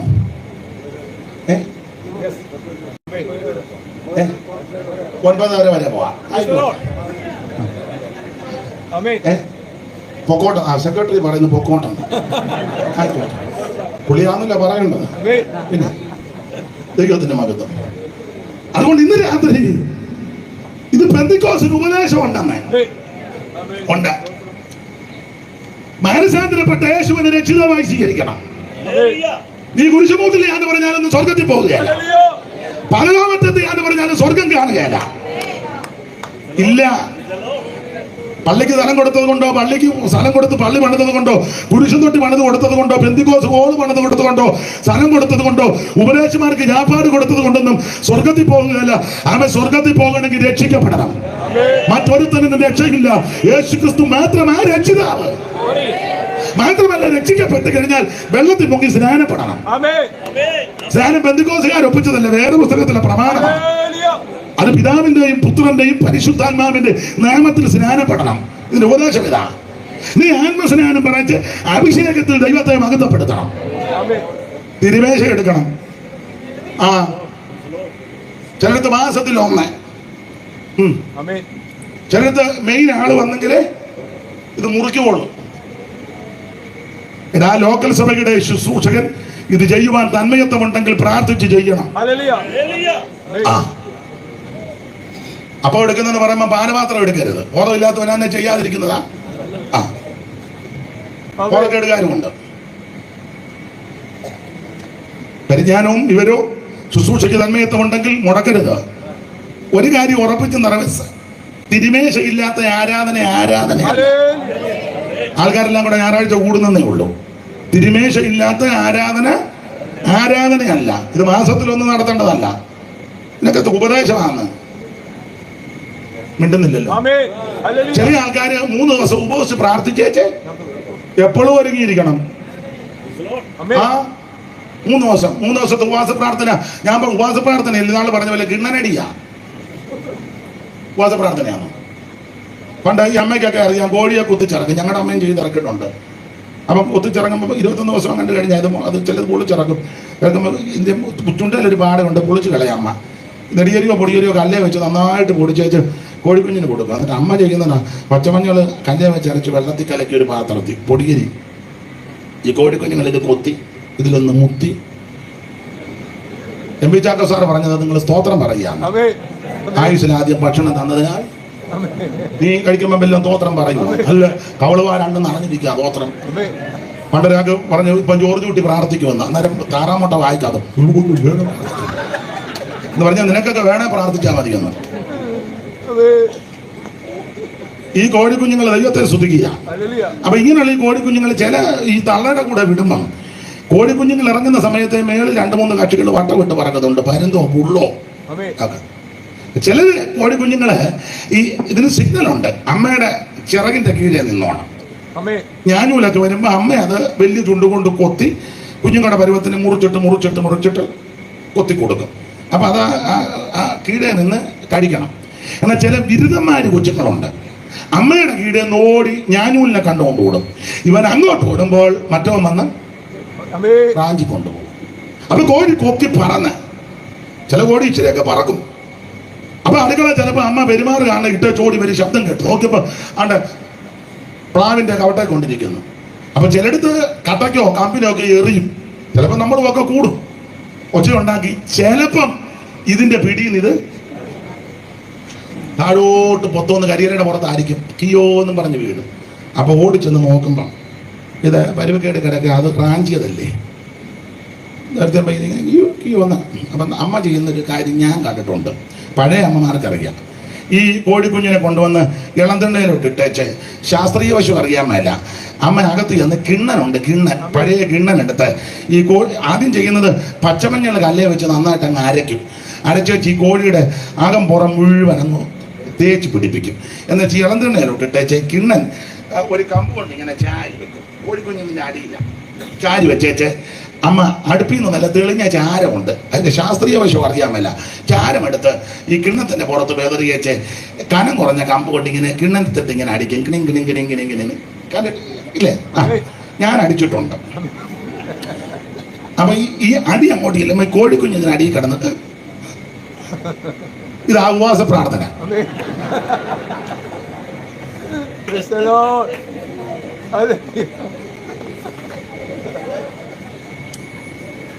എവിടെയോ ഒക്കെ നീ പോയി നിന്നെ പരുന്ത് റാഞ്ചിയതാ. നിന്റെ ഇരിപ്പ് കാണുമ്പോ അറിയാം. 1-ാം തീയതി മുതല് 27-ാം തീയതി വരെ നീ അതിലെ 28 കെട്ട് മാമോദിസ, അടിയന്തരം, ജാകാല, ഉണ്ണിയപ്പം, നെയ്യപ്പം, പാച്ചോറ്, പിന്നെ പല പല പല കാര്യങ്ങൾക്ക് പോയി, അതിനും ഇതിനുമൊക്കെ പോയി ഒത്തിരി പോയി ഇരിപ്പ് എനിക്ക് മനസ്സിലായി നിന്നെ റാഞ്ചിട്ടുണ്ടെന്ന്. ഞാൻ വന്നപ്പോ മുതൽ നോക്കുക, മിക്കതും റാഞ്ച് കൊണ്ടിരിക്കുക. 1 മുതൽ 27 വരെ പുള്ളു പിടിച്ചതാ, അല്ലെ പരുന്ത് പിടിച്ചതൊക്കെയാ. അപ്പൊ 27-ാം തീയതി പാസ്റ്റ് പറയും ഈ മാസം ഒടുവിൽ നമുക്ക് കിണ്ണനടിയുണ്ട്, 3 ദിവസം കിണ്ണനടി. അപ്പോൾ ചോദിക്കുമ്പോ പാസ്റ്റർ ഇപ്രാവശ്യം ആരൊക്കെയാ കിണ്ണനടിക്കാൻ? അപ്പൊ കണ്ണൂരിൽ നിന്ന് ഇളക്കുന്ന ഒരാള്, അതാ പുള്ളി വന്നടിക്കുമ്പോ ഇതാ കിണ്ണനടി. മനസ്സിലാകുന്നുണ്ടോ വല്ലോ? ഞാനൊരു കാര്യം പറയാം, നീ എന്നും ബലപ്പെട്ടിരിക്കണം. അവർ മേൽക്കുമേൽ ബലം പ്രാപിക്കുന്നു, എല്ലാവരും സിയോനിൽ ദൈവസന്നിധിയിൽ ചെന്നെത്തുന്നു.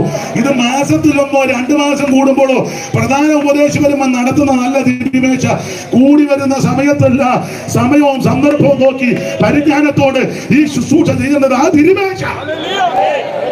തിരുമേശയില്ലാത്ത ആരാധന അല്ല. ഇതാ ഇതിന്റെ പെന്തിക്കോസിന്റെ ഉപദേശം. മാത്രമാണോ വേർപാട് പാലിക്കണം. കാണുന്നതിനകത്തെല്ലാം ചെന്ന് തലയിടരുത്. നീ ദൈവപൈതലാണെങ്കിൽ കർക്കശമായി വേർപാട് പാലിക്കണം. പാപത്തോടും ലോകത്തോടും ലോക ഇമ്പത്തോടും ലോകാഡംബരങ്ങളോടും ലോകമോഹങ്ങളോടും അവൻ വിരക്തി തോന്നി അതിനെ ജയിച്ച് കീഴ്പ്പെടുത്തി ഓരോ ദിവസവും ദൈവകൃപയിൽ ശരണപ്പെട്ട് ജയജീവനം നയിക്കണം. കർക്കശമായി വേർപാട് പാലിക്കണം. പ്രാർത്ഥനയിൽ പോരാടണം, കൂട്ടായ്മയായിരിക്കണം.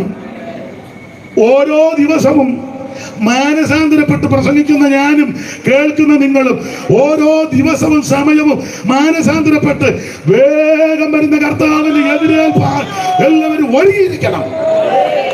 ഇതായിരുന്നു ഉപദേശം. ഇനിയുണ്ട് ഉപദേശം. അതിനകത്ത് പ്രധാന ഒരു ഉപദേശമാണ് വേർപാടിനകത്ത് എല്ലാ കാര്യവും ഉണ്ട്. ഇപ്പൊ ഈ ഉപദേശ ഐക്യമുള്ളവരെ ഒന്നും അല്ലല്ലോ, ആണോ? തലേന്ന് വരുന്നവൻ ഒരു ഉപദേശം പറഞ്ഞു, പിറ്റേന്ന് വരുന്നവൻ വേറൊന്ന് പറഞ്ഞു, ഇരിക്കുന്ന ജനം കിടന്ന് കുഴയുക. നമുക്ക് എങ്ങനെയും ആളിനെ കൂട്ടണം. ഞാന് ഈ പെട്ടിക്കോസുകാരോട് പറയാം, ആ തോന്നിയാമല്യം കൂടെ ആമല്ലോ, അതിൽ ഏറ്റ സ്ഥലമാണ്. ആഭരണം ഇടുന്നത് തെറ്റാണോ ശരിയാണോ എന്ന് നേതാക്കന്മാര് തീർത്ത് പറയാൻ പറയണം. ഇവരെല്ലാം ചുമ്മാ ആവണക്കണ്ണെ ബാക്കി ഞാൻ പറയുന്നില്ല. ഇത് തീർത്ത് പറ, എന്നാലും രണ്ടിലൊന്നറിയാം. എന്നാ ഇത് കിടന്ന് കൊലയല്ലേ? മിണ്ടുന്നില്ലല്ലോ. തീർത്ത് കാര്യം പറ. ഇതാ ഇതിന്റെ ഉപദേശം. ഇതിന് ഉപദേശമുണ്ടെന്ന്. ഈ ഉപദേശം കർക്കശമായി പറയണം. ആവരണം മാത്രമല്ല, ഒത്തിരി ചടങ്ങുകളുണ്ട്. ഇപ്പം 28 മാമോദിസ, സപ്തതി, ഷഷ്ടി, ബർത്ത്ഡേ, വെഡിങ് ആനിവേഴ്സറി. വെഡിങ് ആനിവേഴ്സറിയുടെ ഒരു പ്രാർത്ഥന വെക്കെ. ദൈവമക്കൾ വന്ന് പ്രാർത്ഥിക്കട്ടെ. ദൈവദാസന്മാര് ശിരസി കൈവച്ച് പ്രാർത്ഥിക്കട്ടെ. കുഞ്ഞുങ്ങൾക്ക് 1 വയസ്സ് ദൈവം കൊടുത്തത് ഒരു പ്രാർത്ഥന വെക്കെ. ദൈവദാസന്മാരെ കുഞ്ഞുങ്ങളുടെ ശിരസി കൈവച്ച് പ്രാർത്ഥിക്കട്ടെ. ദൈവമേ, അനേകര് കുഞ്ഞുങ്ങളില്ലാതെ ഭാരപ്പെടുമ്പോൾ ദൈവം എനിക്ക് തന്ന അവകാശമാണ്, ദോഷം വരുത്തരുത്, പ്രാർത്ഥിക്കേ. വേർപാടിന്റെ ഉപദേശമായത്. അതുകൊണ്ട് കർക്കശമായി വേർപാട് പാലിക്കണം. വേർപാട് പാലിക്കാൻ ഒക്കത്തില്ല. ലോകത്തോടും പാപത്തോടും ലോക ആഡംബരങ്ങളോടൊക്കെ കർക്കശമായി വേർപാട് പാലിക്കണം. എല്ലാത്തിനും ഉപരി കർത്താവിന്റെ വരവിനൊരുങ്ങണം. യേശു വരാറായി. യേശു വരാറായി. തനിക്കായി കാത്തു നിൽക്കുന്ന വിശുദ്ധന്മാരെ ചേർക്കാൻ യേശു വരാറായി. എന്നെ കേൾക്കുന്ന പ്രിയരെ, ആരും കൈവിടപ്പെട്ടു പോകരുത്, ആരും ചതിക്കപ്പെട്ടു പോകരുത്, ആരും കൈവിടപ്പെട്ടു പോകരുത്. ജയിക്കുന്നവനെ കൂടെ ഇരുത്തും. എന്തിനെയൊക്കെ ജയിക്കണമെന്ന പുസ്തകത്തിലുണ്ട്. കള്ളയപ്പോസ്തലന്മാരെ ജയിക്കണം, നിക്കോലോവിയ ഉപദേശത്തെ ജയിക്കണം, ബിലിയാമിന്റെ ഉപദേശത്തെ ജയിക്കണം, ഇസബേലിനെ ജയിക്കണം. ആമേ, യഹൂദനല്ലാതിരിക്കെ യഹൂദനെന്ന് കളവായി പറയുന്നവരെ ജയിക്കണം. സ്തോത്രം. ആമേൻ. ഇങ്ങനെയുള്ള വിഷയങ്ങളൊക്കെ ജയിക്കുന്നവന് അവിടുത്തോട് കൂടെ ഇരുത്തും. ആമേൻ. ലവോദിക്ക സഭയോട് പറയാൻ, നിങ്ങൾ ജയിക്കണം. ജയിക്കാനുള്ള ഒറ്റ മാർഗമേ ഉള്ളൂ, ജയിച്ചവന്റെ കൂടെ നിന്നോ. ആരാ ജയിച്ചവൻ? യേശു ക്രിസ്തു. എന്തിനെ ജയിച്ചു? അവിടുന്ന് എല്ലാത്തിനെയും ജയിച്ചു. ഇവിടെ വന്ന സകല ആൾക്കാരോട് തോറ്റാ പോയത്. ജീവിച്ചപ്പോ ഒത്തിരി കാര്യത്തിലൊക്കെ ജയിച്ചു. എല്ലാവരും ജയഭേരി മുടക്കി നിന്നു. പക്ഷെ അവൻ പോയപ്പോ സകല എണ്ണം തോറ്റ് തുന്നം പാടിപ്പോയി. എങ്ങനെ തോറ്റു? മരണം വന്നപ്പോ തോറ്റു. സകല എണ്ണത്തിനെയും മരണത്തിന് തണുത്തകരമെന്ന് തപ്പിയപ്പോൾ മരണത്തിന് അടിയറവ് പറഞ്ഞു. പലരും മണ്ണോട് മണ്ണായി. അവൻ മരണ പിടിയിൽ അമർന്ന് തോറ്റപ്പോൾ ഇന്ന് രാത്രി ഓർപ്പിക്കത്തെ മരണത്തെ ജയിച്ച ഒരുവൻ മാത്രമേ ഉള്ളൂ. അത് നസറയനാകുന്ന യേശു ക്രിസ്തു. അവിടെ നിന്ന് ഉയർത്തു ജീവിക്കുന്നു. ഇന്ന് രാത്രി എന്നെ കേൾക്കുന്ന പ്രിയരെ, ആകെ ജയിക്കണമെങ്കിൽ ജയിച്ചവന്റെ കൂടെ നിൽക്കണം. യേശു മാത്രമാണ് രക്ഷകൻ. യേശു ക്രിസ്തുവിൽ കൂടി മാത്രമാണ് രക്ഷ. മറ്റൊരുത്തനും രക്ഷയില്ല. ആ രക്ഷ കരസ്ഥമാക്കി അവൻ വിശ്വസ്തനും വിശുദ്ധനുമായി ജീവിച്ച് ജയജീവിതം നയിച്ച് വേഗം വരുന്ന കർത്താവിനെ എതിരേൽപ്പാൻ ഇന്ന് രാത്രി കൂടപ്പെട്ട ഏവർക്കും ദൈവം കൃപ ചെയ്യട്ടെ എന്ന് ആശീർവദിച്ചും പ്രാർത്ഥിച്ചും എന്നെ ഈ ശുശ്രൂഷയ്ക്ക് ക്ഷണിച്ച ഈ മാന്യസഭാ ശുശ്രൂഷകൻ ചുമതലപ്പെട്ടവർക്ക് നന്ദി ചൊല്ലി എന്റെ വാക്കിൽ നിന്ന് ഞാൻ വിരമിക്കുകയാ. ഒത്തിരി കാര്യം പറയേണ്ടതുണ്ടെങ്കിൽ ഇത്രയും സമയം നിങ്ങൾ എന്നെ കേട്ടിരുന്നതിന് നിങ്ങളോട് നന്ദി, ദൈവത്തോട് നന്ദി. 9 കണക്കെങ്കിലും 9:30 വരെ എടുക്കാൻ ഈ ബഹുമാന്യ ദൈവദാസന്മാരും കൂടെ അനുവദിച്ചു, സെക്രട്ടറി അനുവദിച്ചു. നന്ദി. എല്ലാവരും ദൈവം അനുഗ്രഹിക്കട്ടെ. നമുക്ക് 2 ശീലി പാട്ട് പാടി അങ്ങ് വരിക. നാളെ വൈകിട്ട് ഇവിടെ ഇങ്ങനൊരു യോഗമില്ലല്ലോ, ഇല്ല. അപ്പോൾ ഏതായാലും വന്നതാ. പണ്ടൊരു തള്ള പറഞ്ഞ പോലെ ഏതായാലും മാമി നരകത്തിൽ എന്നാ കുറിച്ചിയും കൂടെ ചൂടാ എന്ന് പറഞ്ഞ പോലെ നമുക്ക് 2 ശീലി പാട്ട് പാടി ദൈവത്തെ ഒന്ന് മഹത്വപ്പെടുത്തിയേച്ച് ഇന്ന് രാത്രി തിരിച്ചങ്ങ് പോകാം.